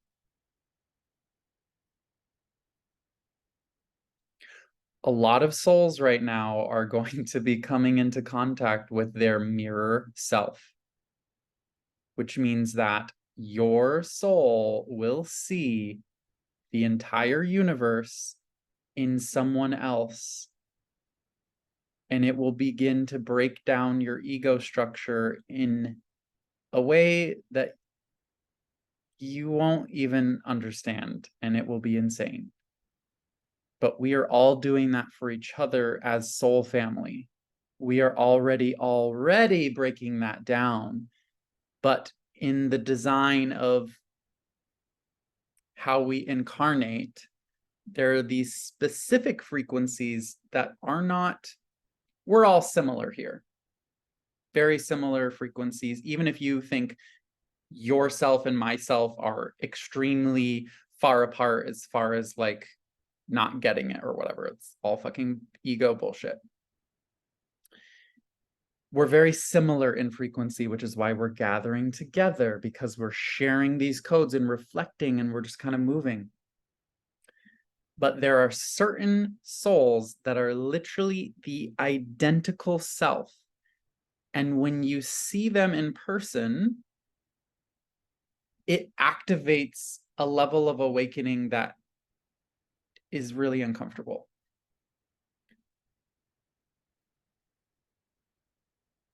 We are moving into like 2024 is going to be a really interesting year, and it's so important to begin integrating your organization and compassion.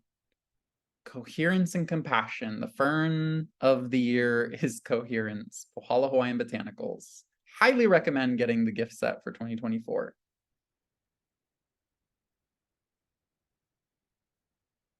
Anything that is disorganized, which is the only disorganization in all of existence, something is wrong. Everything is perfect, start there. How is this perfect? How is this perfectly helping me in this moment?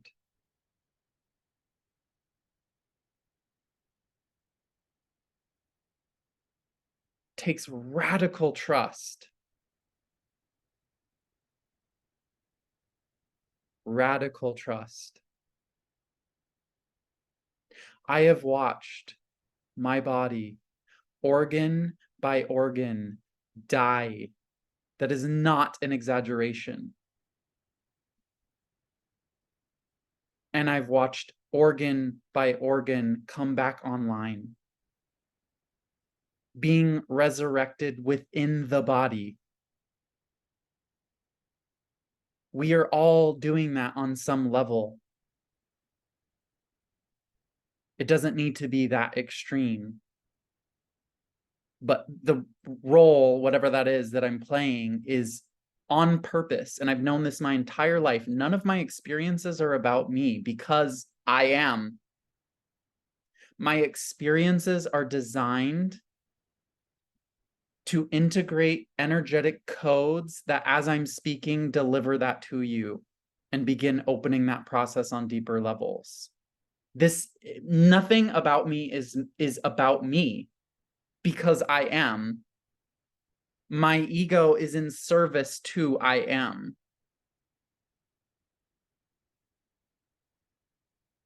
That's all that there can be. Even if it feels like your ego is in the way, still serving I am. There is nothing other than I am. Even the ego is a celebration of an experience that could not be without I am.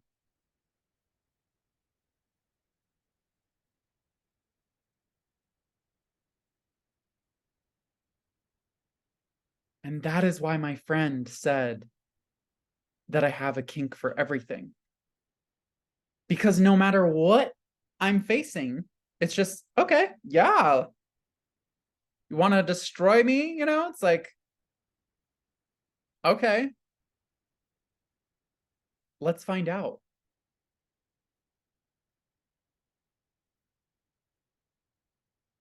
But then there gets a point where you don't need to find out, you just know. And that's when your soul signature begins to come out and bloom, and the fragrance of who you are is coming out, because the inversions have been corrected. You are correcting those inversions right now. everything is being amplified for you to witness waiting, worrying, and wrongness.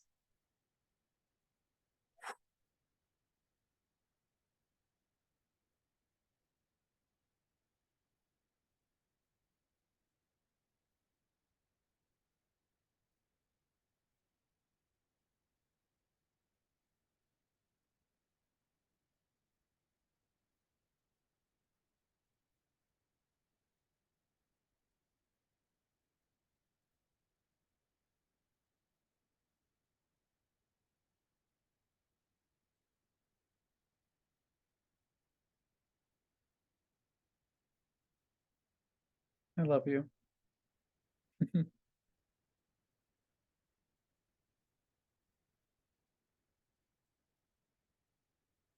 this is the really important piece because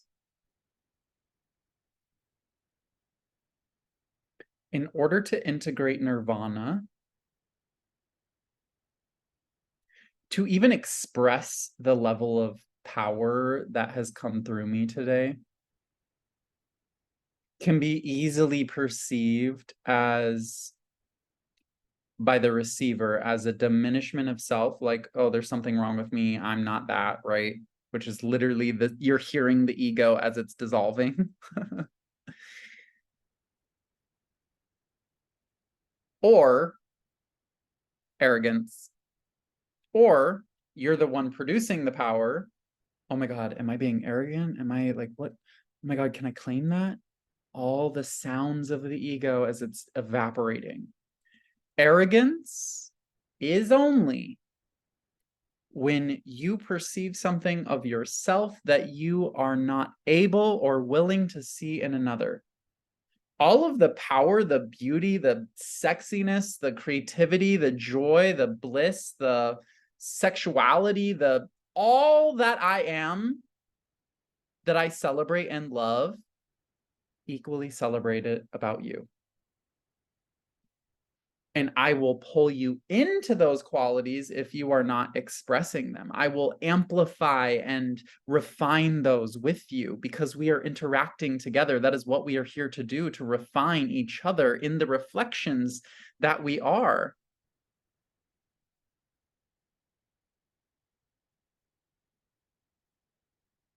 There is nothing that I am that you are not.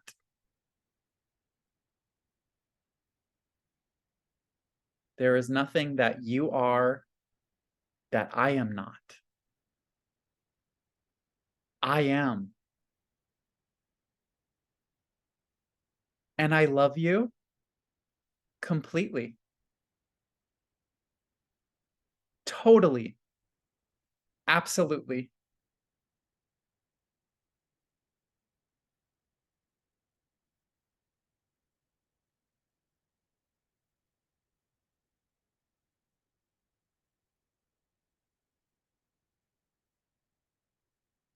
So we have waiting, worrying, and wrongness.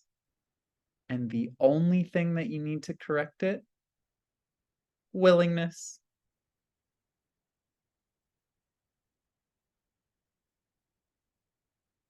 I am willing. I am willing. Notice the two essences of what that is. I am willing. I am willing. One is receiving, one is giving. And in interplay of willingness and willing is the creational power of all of existence. And it's as simple as that.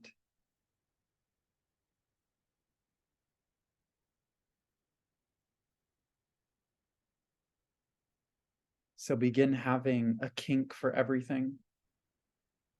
Let everything turn you on. If you feel powerless, that is just powerlessness leaving your field. Show me how to integrate this power. I don't know how to do it, but I am does.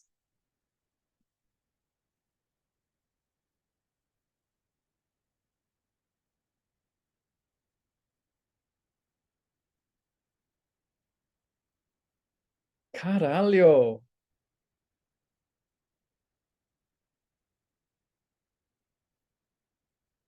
Means fuck in Portuguese. Sounds way better in Portuguese.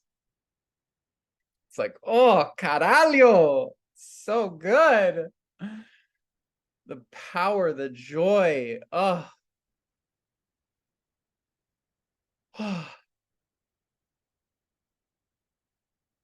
Love you guys so much. If you have any questions, feel free to raise your hand, you can ask. Any comments, any clarifications required? Any things that you feel like you can't be kinky about? Let's reveal how we can get kinky about it.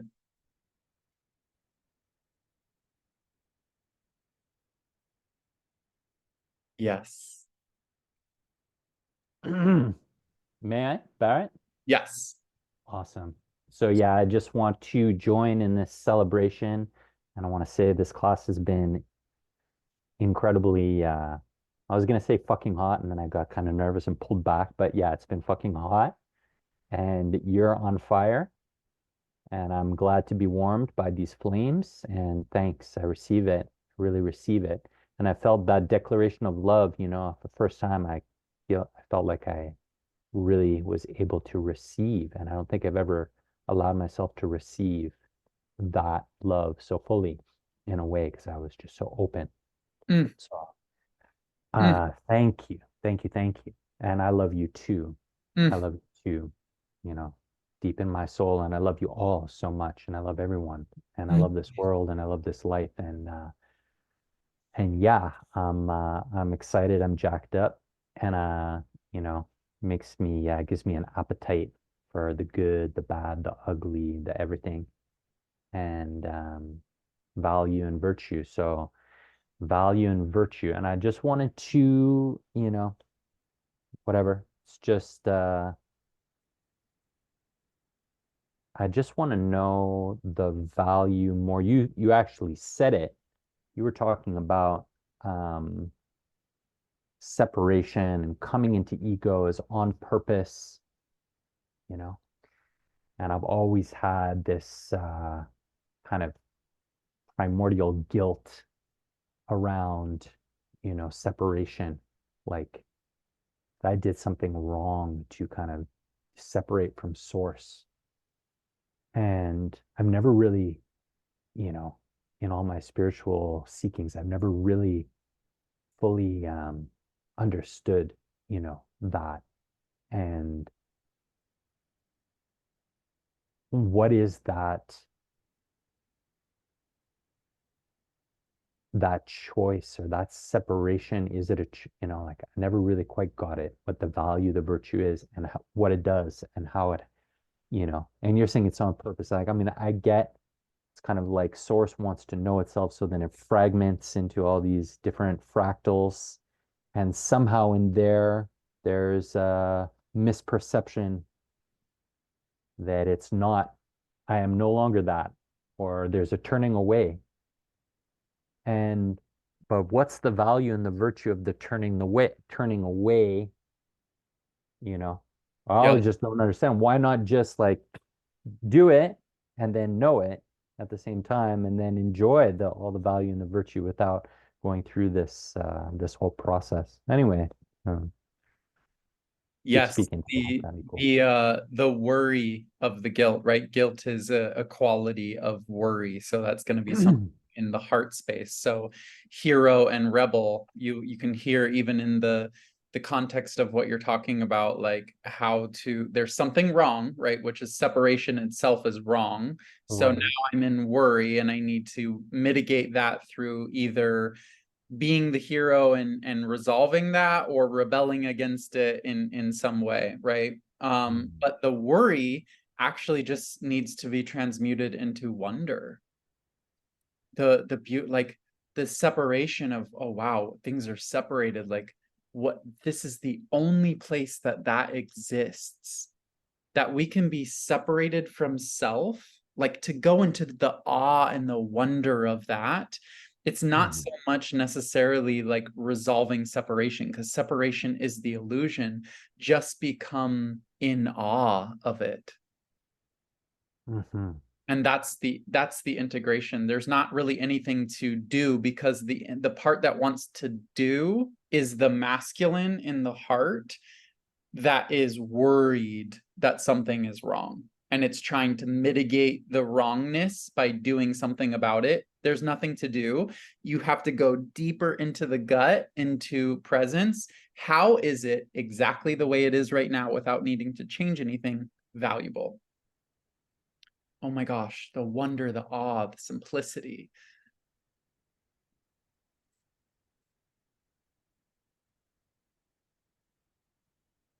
All right. Thanks. I'll go deeper. I will.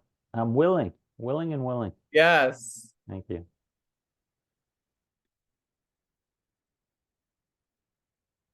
Halima. Hi, B. Hi, everyone.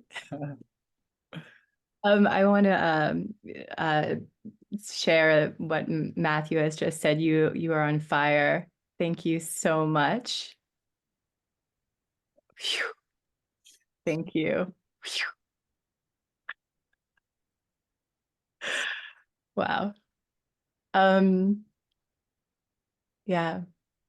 So you shared about consciousness, identifying what consciousness is identifying patterns.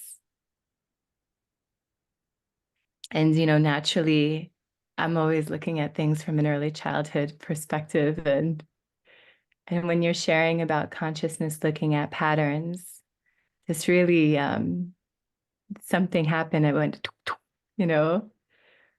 So unconsciousness would be not identifying the patterns. Yep. And so I have two questions then. So then unconsciousness would be not identifying the patterns. So it would be identifying, it would be identifying what exactly? Wait, Uncon- sorry. Repeat the question. So consciousness is identifying the patterns. Unconsciousness then would be fixated on identifying what? Oh, unconsciousness is so in the pattern that it can't see it. There's no perspective or distance. Yeah, and Mm, unconsciousness itself isn't wrong. Unconsciousness is actually within the context of I am, as all of us gathered together. There are beings who are unconscious as a way for I am to witness the pattern, because the only thing that matters is I am. So whatever is playing out on the little character field is like a video game. I am is the only thing that's actually happening. For example, Donald Trump, right? Donald Trump, I am was like, oh, look, let's look at all of these patterns, like perfect mirror for all of these patterns that are here, right? So it's like forced pattern recognition is so no other person, and I've said this for a long time, no other person in history has been more of a supporter of the light than Hitler, mm, because we are still talking about those patterns that we recognize now because of that unconsciousness. The unconsciousness is just the I am choosing to be so committed to the character to wake up I am. And so when we dissolve the wrongness of unconsciousness, we witness the value of it, which is mm, consciousness. mm. Thank you. Yeah. And then and then and then and then we're witnessing consciousness is recognizing the patterns. So all of it is patterns. And God consciousness, this is the next step, right? Because this is the year of God mode, Yeah, with perfection, I'm curious. Yes. Okay. creating patterns. So Yes. there's recognizing patterns, which is the passive version of consciousness. And then there's creating patterns, which is the active.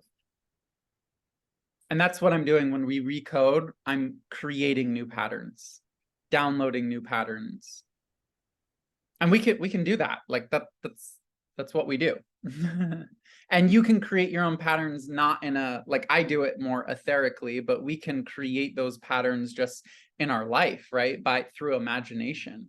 And that's how we use the refinement of the mind of like, oh, look, these are the things that I could create, you know? And when you start praying to go beyond what you could imagine, that's when you're accessing the fourth layer of our body, which is interpersonal. The mind is still in the personal, but beyond that is where we can access outside of what's been imagined. And that's where we're creating reality in a completely different way than what most people are aware of. And all of that, we can actually, if that's something that you want, you can pray to receive that. Just be aware that there are initiations that you must go through for each of these levels of experience.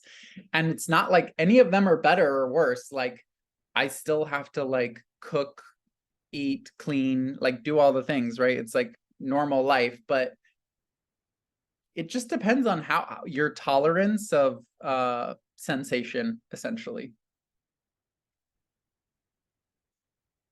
I love you so much. I'm so glad that you're here.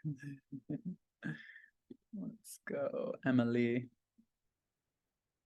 Hi there. Thank you so much for Hey, this has been beautiful and powerful. I love it. There's a pattern I'm really ready to be done with, and I realize there's sort of a core issue around it. Okay, so a lot of this stuff around worry and something wrong has been really helpful. I realize that there's a big part of me that's still holding on to sort of like an old spiritual superstition, right, from a lifetime of spiritual conditioning around that. If I worry about something, it's going to make it more likely to happen.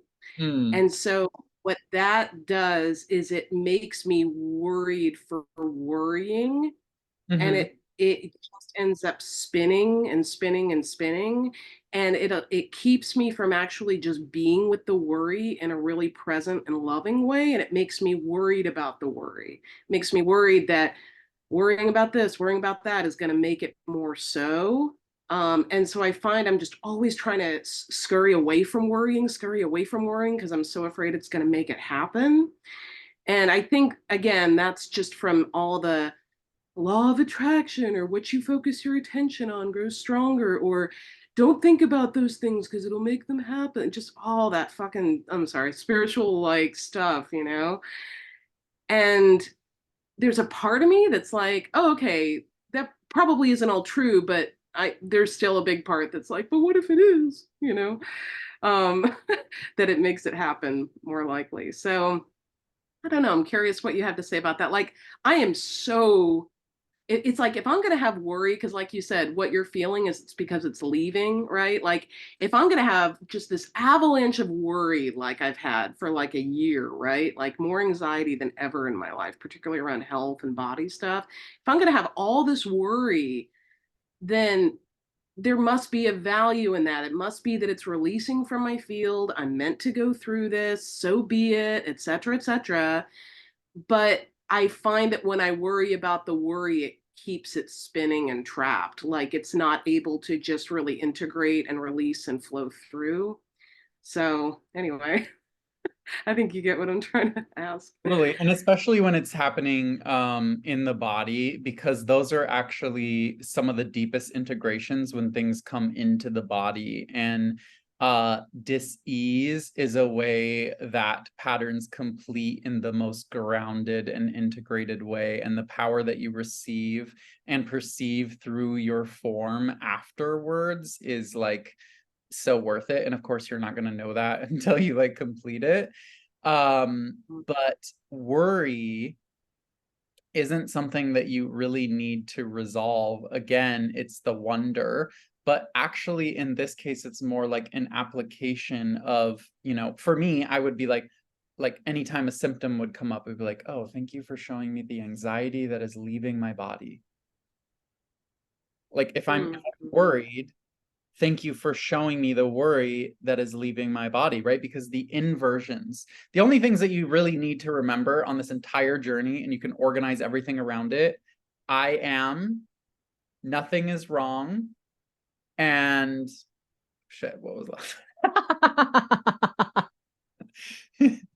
Oh my God, everything literally just left. Well, it doesn't matter. There's nothing wrong. So yeah, the body is going to have these experiences, and your only job is to really, correct the inversions. That's it. The inversions are being corrected. So if something feels off, there's probably an inversion. So it's outer to inner or left to right. Like there's some sort of like flipping that is occurring. So instead of looking at the thing, for example, like anxiety, worry, it's an incoming experience. It's actually what's leaving. But if you are worried that it's happening, then that worry is actually based in it being an incoming experience versus, oh, just acknowledging, thank you for showing me the anxiety that's leaving. And there's a certain amount of worry that you will experience that you won't be able to get away from even when you do that. And the reason why is because I am wants to ensure that you're not using modalities to mitigate totality, but to totally face it. Here's the thing, I would be totally, and I mean this with all my heart, like I would totally be so willing to sit and lovingly embrace any anxiety anywhere, if I knew that the worry isn't going to make it more likely to happen. You know what I mean? It's like that is the core worry, right? Like that's what keeps me from just being allowing and being with just whatever worry about. Let me ask you a question. If you were to fully feel your worry and it would go away, would you be willing to do that? Uh, yes, yes. I mean, but again, there's just that little naggy thing of like, oh, but if I fully allow this worry and it's gonna if you stronger feel in the my life worry and it goes away, is that your goal? to have worry go away. I mean, that would be nice, but I mean, So are you worried that something is wrong because it's here?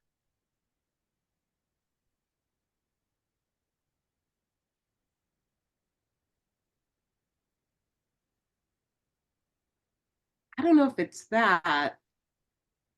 Um, oh gosh, I don't know. I don't. Because worry is based something is wrong. You can't worry about something unless it's wrong. So it's 100% based in something is wrong. I do all these, like my mind's just constantly spinning all over the place. I do all these like, okay, what's the worst case scenario? Let's feel into that. It's like everything is just to try to get rid of like worrying. You know what I mean? I do all these like strategies, right? My mind is just going and going, right? Like all the time. Um, and it's really exhausting, you know? Interesting. I wonder if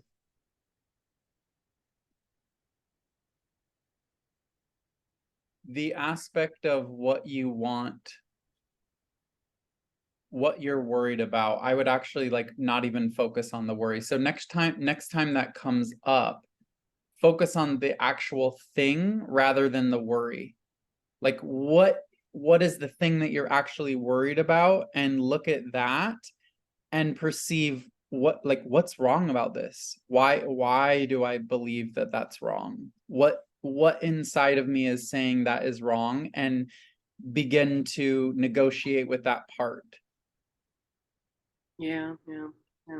That's some of the like, and especially when you have like complex quote unquote complex trauma, right? Where trust me, this is like my whole life complex trauma, right? But the complexity of your trauma is not going to be met with all of these complex strategies. It's just going to be something very simple every single moment it comes up. And that's why when I was dealing with my rape trauma or whatever it was that was coming up, like, you know, thank you for showing me that, thank you for showing me the anxiety that's leaving. I'll give a funny example because it's coming up and I can't believe this memory because I totally forgot about this. I was working at a restaurant in DC in my early 20s, and I just you know, power efficiency, like I was like, I worked at a fine dining restaurant and I was just like party kid. And I took one of my friends Adderalls on an empty stomach. And I think I like took like a double dose on accident or something. Like it was way too much. Or no, I smoked weed and took an Adderall and then went to work. Okay, anyways, look into my life long time ago. And holy shit, the amount of anxiety that was running through my body because my body was just trying to organize all these like freaking chemicals that I was putting in it, produced this experience where I was like, I literally felt like I was going to pass out. And I was like, I can't go to work like this. And I need to work, you know, whatever. So I went upstairs at my restaurant and it came to me in the moment. And I was like, all I'm going to do is I'm going to inhale the word I and exhale the word am. And this was like 2011. And I was just like, literally, I was like, I am. I am. And I just let every inhale suck in the energy of I, and every exhale press out the energy of am. And I just distributed I am throughout my entire being. And the anxiety and worry that was in my field that I could not organize with my mind got organized by my presence with all that I am. And I actually had one of the best shifts in my entire life, probably because I was high on Adderall and weed, but also because I had taught myself in that moment, like it was a superpower. I was like, oh my God, like all I have to do is to come into deep presence with anything and it can be transmuted. Oh my God. So that's literally all it requires. That's really beautiful. The sentence you said I really resonate with just now is, you know, I couldn't organize it with my mind. And I'm like, oh, I've been trying to organize it with my mind, right? Like using strategies of my mind, Yep. you know, to like, which is actually where the anxiety is because it's fragmented. It's not, yeah, it's not working. It's like what I keep coming to, right? Like it is not working. Well, here's the thing, right? So yeah. your gut is where consciousness lives, your presence. When you're operating here, you're out of the fracturing from your gut to the mind. The separation between your gut and your mind is literally the sensation of anxiety. Anxiety is the sensation of consciousness leaving the body, and it leaves first up into the heart, and then from the heart into the mind, and then if you go further, things get crazy. So you bring everything down. Like if you're trying to organize in your mind, there's no way that you can mitigate anxiety in the mind because the mind is where the anxiety is going to live because it's fragmented. And your heart, as much as you try the I love you, I love you, I love you, it's actually your mind being like, oh, let me use the I love yous to try and get out of this experience, which is more fucking mind shit looking like it's the heart. When actually all you have to do is come into I am presence in your gut and be present with it.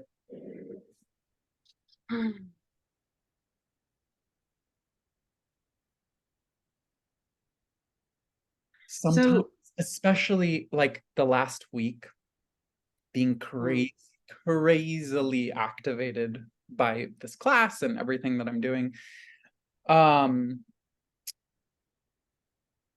I haven't probably slept in like 2 weeks. Like I'll just be in and out of awakened sleep and just like I'll wake up and feel like billion lightning bolts are running through my body.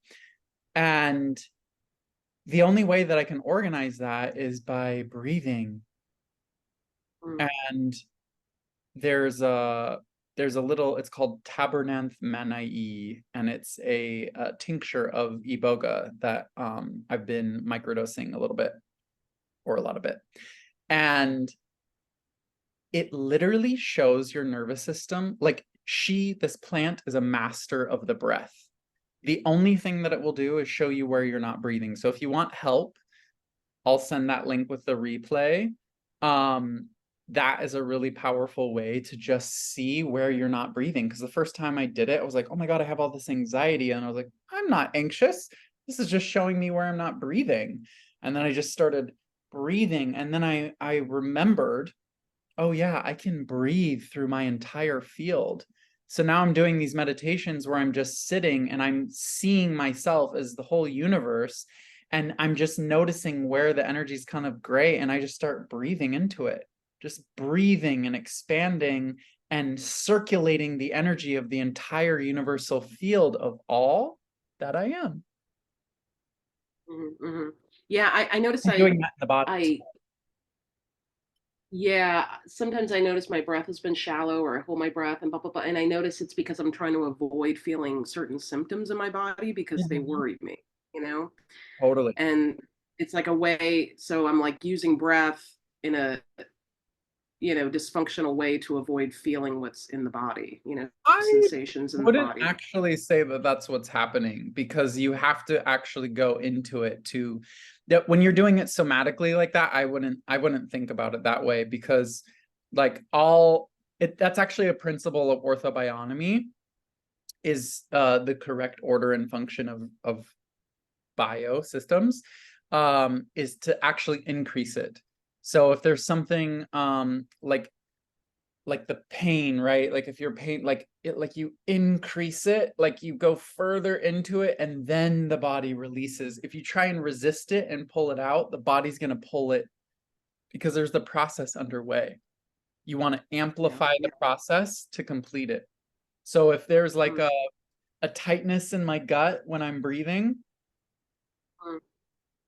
let me breathe, like push into the breath, like move the breath even further into these little restrictions.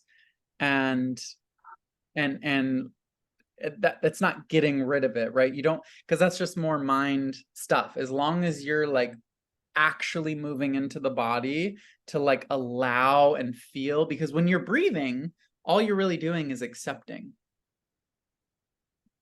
You want, like, I'm going to do this whole class on twin flames, mirror souls, because the truest twin flame, the truest mirror of I am, is the breath. Wherever you're not breathing is just showing you where ego lives. Ego is just unintegrated stuff of I am. So I am is I am. There's nothing else other than that. But these parts where we're not breathing because we're afraid something's wrong, we're worried and we're waiting, is a part where we're not breathing. And so we just breathe into that space, offer it oxygen, offer it life, offer it I am. And it will feel afraid as it's integrating, because it's afraid it is dying, but it's actually just being reborn. So in every breath, we are offering the gift of resurrection to all that feels it is dying. So worry doesn't make things more likely to happen or come true, right? Like, tell me that's just kind of that old spiritual conditioning, like that can just be done with. Isn't that, I mean, is that just like old, you know what I mean? Is that just like kind of the old superstition stuff? Well, here's the again, this is going a little bit into Fuck Spirituality Begin Life, which is next Thursday, but the energy of paradigms, period, is over. There is no paradigm. All of these things of you trying to figure out what's going on, paradigms, Yeah. not actually integrated. It's inverted. Trying to organize things through the mind with paradigms, even beliefs. Beliefs live in the heart. Trying to your beliefs, your heart, your beliefs in your heart can only perceive the patterns that have been perceived from the mind enough times to create a belief in the heart. Presence is that which doesn't have patterns or paradigms. It's just present to what is, and that's why it's powerful, because it can organize everything. That's good. Yeah. So and then one last. yeah. Oh, I'm sorry. One last very quick thing. I'm sorry for taking so much time. I just want to throw this out there. I don't know if anyone else. I've been having a lot of like so-called gut issues like the last couple of weeks, like diarrhea, constipation, like weird little cringy, tweaky pains in my intestines, like all these. I mean, is that just all par for the course right now? Is that like sort of gut stuff coming on board, or clearing things, or I don't know, just ask, is that kind of a thing? Especially as we are moving into the collapse of identity, which means the collapse of understanding is from the mind into the heart. The collapse of stories is from the heart into the gut. But the collapse of identity is the merging of the mind and the heart into the gut, into pure presence. So the gravity of the collapse of identity means that everything is being sucked into the black hole of pure presence, and anything that is incapable of surviving that, which is going to be all the things that we're talking about, worry, wonder, waiting, and wrongness, are coming into the gut, which means that everything is being reorganized and flipped. So all the inversions are getting flipped right now inside the body, which means that the location of which that is occurring is going to experience a lot of upset. The whole last week and a half, 2 weeks, I've been experiencing crazy digestive stuff, passing multiple tapeworms, because all parasitic energies are leaving the gut. Like, everything is a metaphor. The body is a poem. You have to get out of the mind and into the poetry, into the, like, what, I literally passed a parasite and I was like, who was that? And I got the information of like what was being released energetically. And I was like, got it. That makes a lot of sense. And then literally that parasitic energy and who that person was, they literally texted me after that happened. And I haven't talked to this person in a very long time, right? So it's like, consciousness feels when things are being cleared out and it tries to reattach. Like, we're not playing that game. So anyways, just funny little stories. But gut, there's a lot of gut and throat right now, and that's because there's a merging. I am the body coming together, and there's a process of integration. And so the gut and the throat are like mirrored objects. Like, if you were to fold the energy system in half, you would have the gut and the throat would be kind of in the same place. The root and the crown, root and third eye crown, that's next.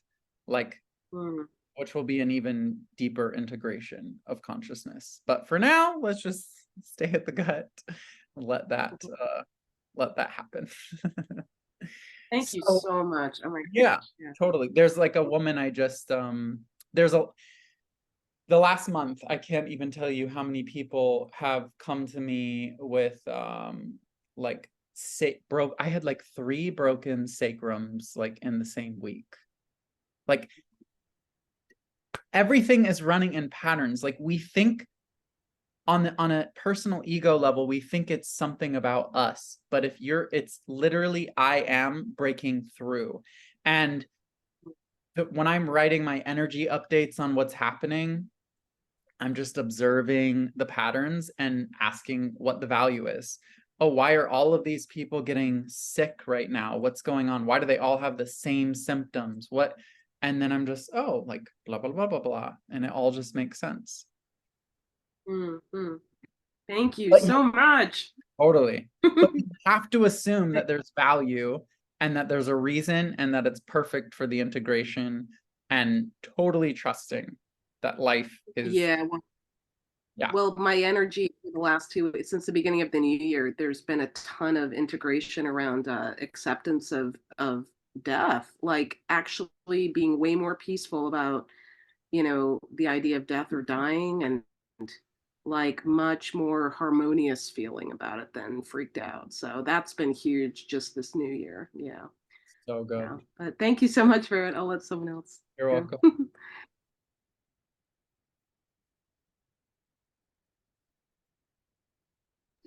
Thank you. I'm just so what I'm wondering, B, is that there was a moment when I was looking back, I was remembering about the sexual abuse that happened to me as a child. And I was looking at myself like from an eagle eye lens, like an eagle looking down.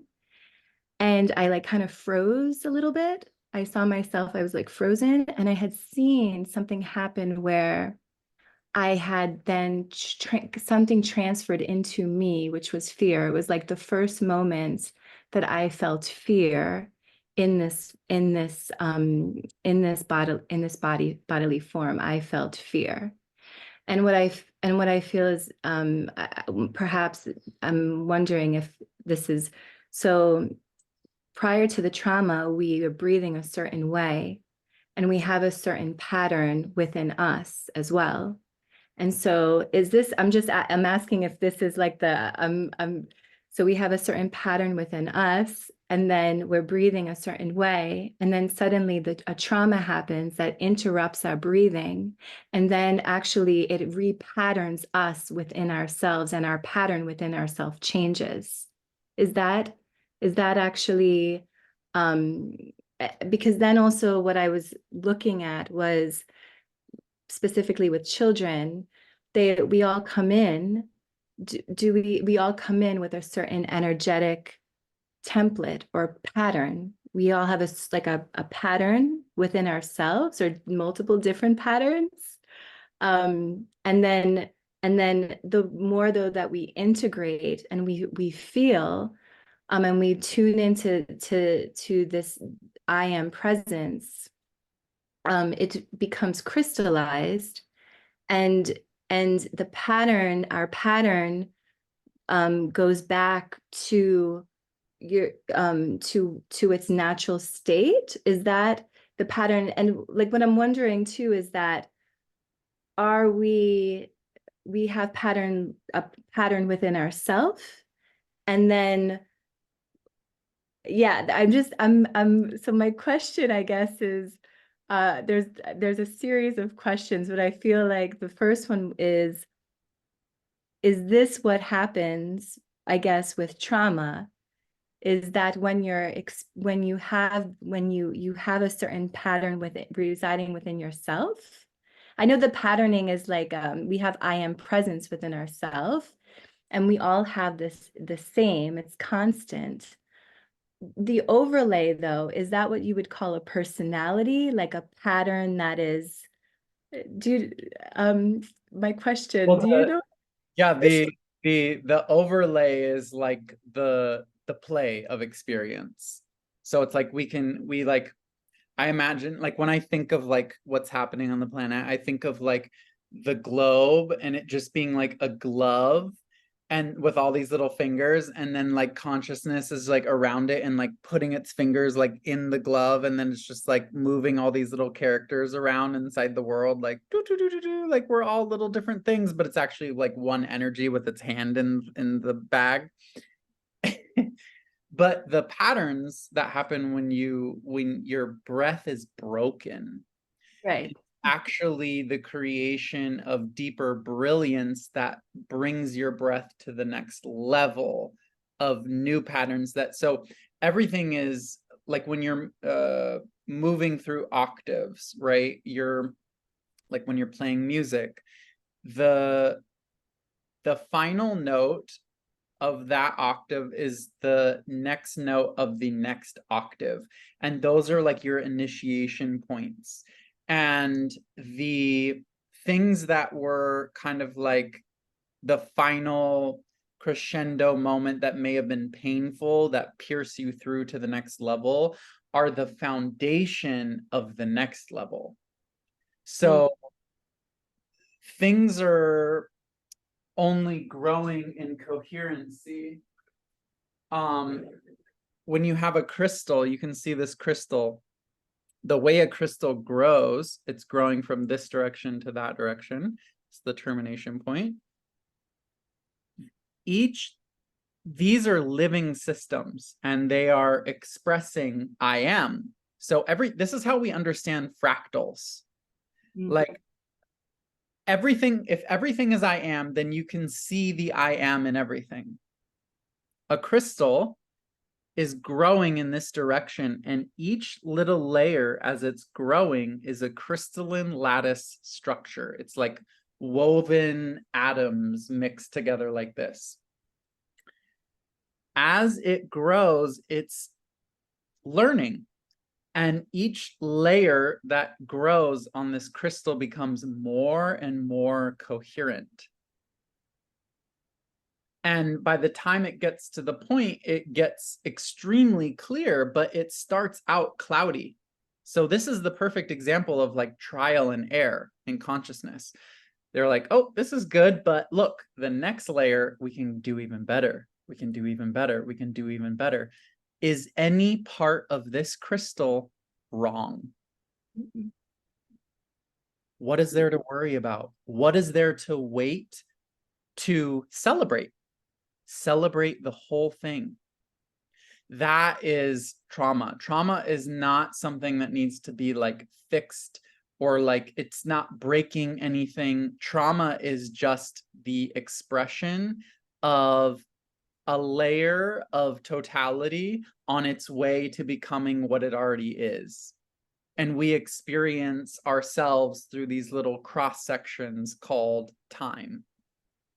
So with a child or with a newborn coming in, the newborn coming in has a certain, like if you look at like just a 3-year-old's coming in whose ego hasn't fully developed, or there's no differentiation between themselves and the world.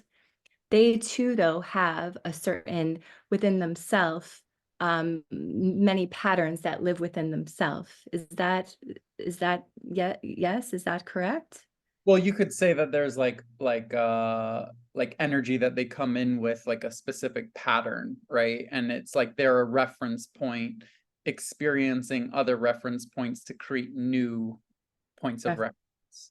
I see. Yeah, so we each have our own, for me, like coming into this life, like I am, like yeah, I am, right? But I'm going to have an experience of how I got to that. We're all having our own experience of how we got to where we already are. That's the joy of this experience. That's the joy of separation. It allows us to have an experience of what would not be able to be experienced. Because what is an experience? You cannot have an experience without perspective. You're like, for example, unconsciousness. Unconsciousness is unaware of the miracle that we are all living, because it's so in the thing that it doesn't have perspective. Once you go through trauma and then resolve it and neutralize it, you have perspective. You have like anything is only adding to the quality of your life as long as you receive the quality. And that's how we resolve trauma or memory, because the function of memory is only to remind you of something that you haven't received value from. And you can resolve all traumas by simply receiving the value. And like memories would come up. Like, for example, when I was healing the rape thing, I would have this memory come back, come back, come back, come back, come back. And I'm like, okay, there's obviously, I was like, why is this memory coming back? And then I just heard, because you haven't received the value of it yet. And I was like, oh, that's the value, is that I haven't received the value. Let me begin pulling that value. And every single time I would get like a new little pixel in the image of the value of me being raped. And I just place the whole image together, piece by piece, moment by moment. And that's why, like, don't let yourself get overwhelmed by the total vision. Just start with the things that are present in the moment. You know, you don't need to like just organize what's here in the most essential form of your current moment, and just begin there, and it will begin building, and you'll have a greater capacity to move through things, right? And I know that you're already doing that on such an amazing level. So So when we look within, so within ourselves, then you're saying that there's, because there, what I'm wondering is we're looking at the pattern, because once you resolve the rape, obviously then something within yourself, you resolve something within yourself. And so then suddenly you're not attracting this anymore, or a specific pattern anymore on the outside, because you resolve something on the inside. Your pattern then, what happened to that within yourself? What happened to the energetic, the signature within yourself? That's what I'm, well, like, it becomes power. It becomes a recognition, a point of like a notch in your belt of like, oh, look what I can do. That self-recognition is what happens. So we have things that happen to us so that we can experience who we are in response to it. and it becomes more like crystallized. It's like a crystallized. And Yeah. so crystallized, though, like not an actual crystal. Like, what does that mean when people say you're crystallized? Like within your, you know what I mean? Like, yeah. Well, it's like you're embodied of it. Like it's an everything that you've experienced becomes your transmission. Everything that you've overcome becomes your transmission. So what is your transmission? For me, it's a lot of clearing of sexual trauma, right? So it's like that. I mean, OCD. I mean, there's so many things that I've been through and have resolved.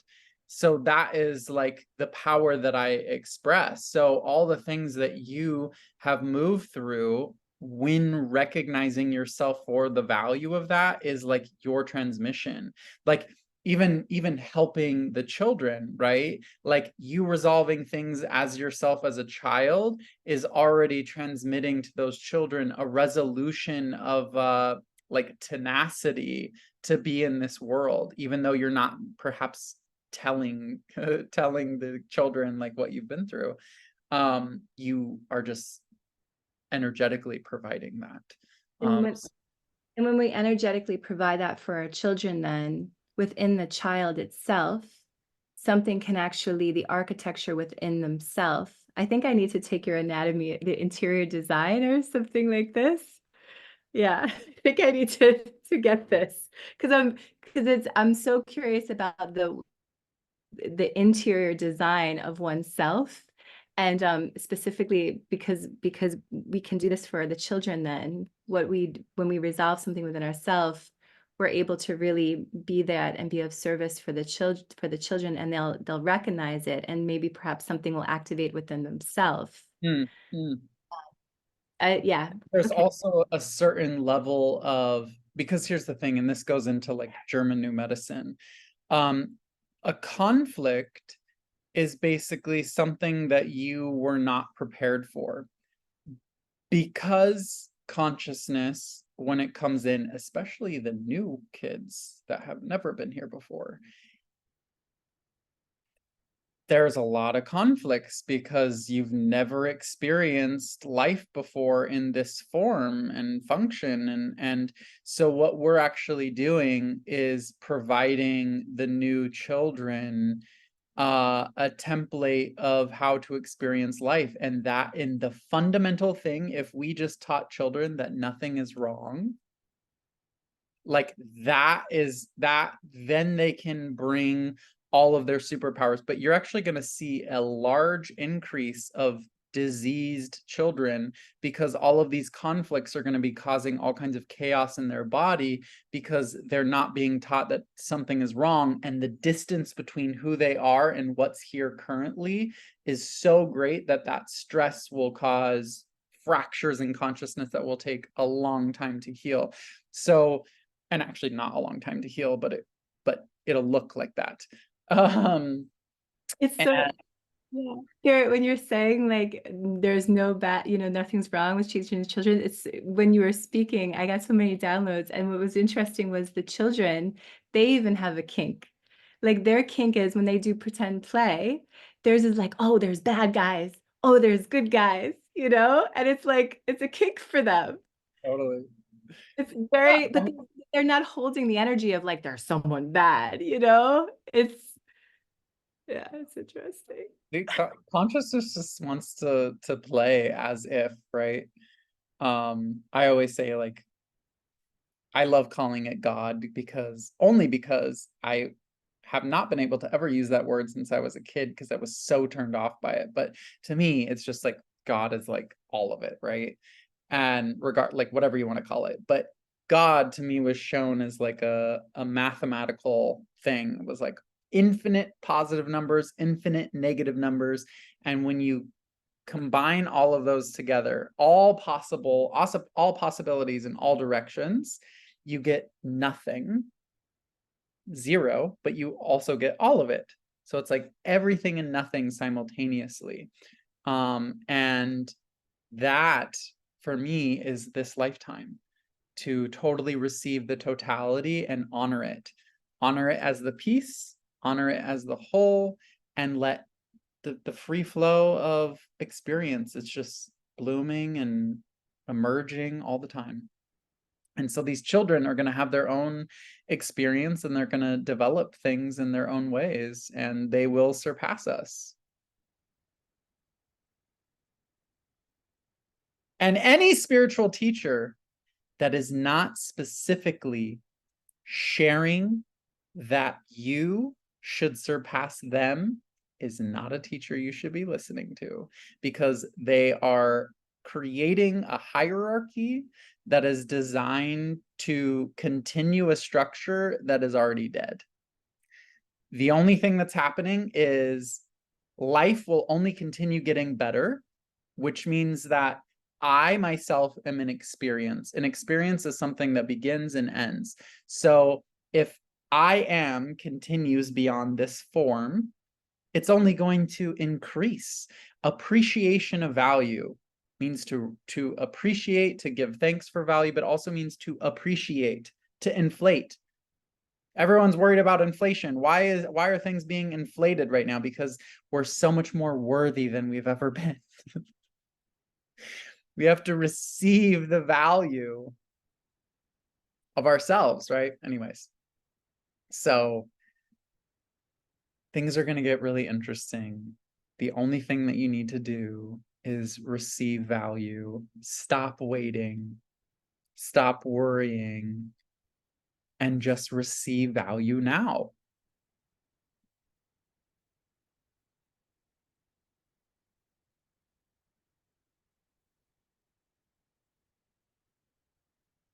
You guys are awesome.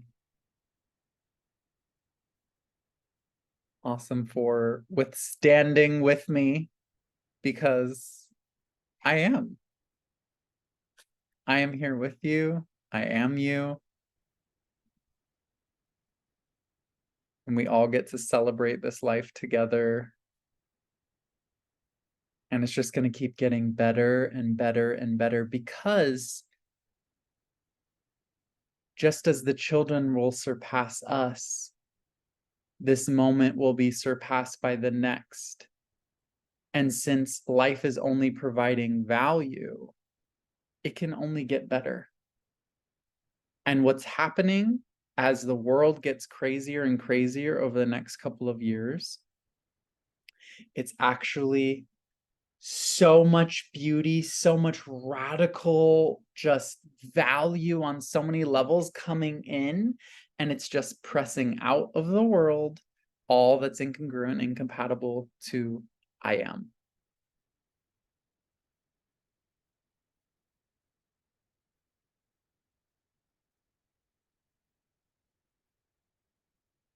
Anyone have anything to share before we close out?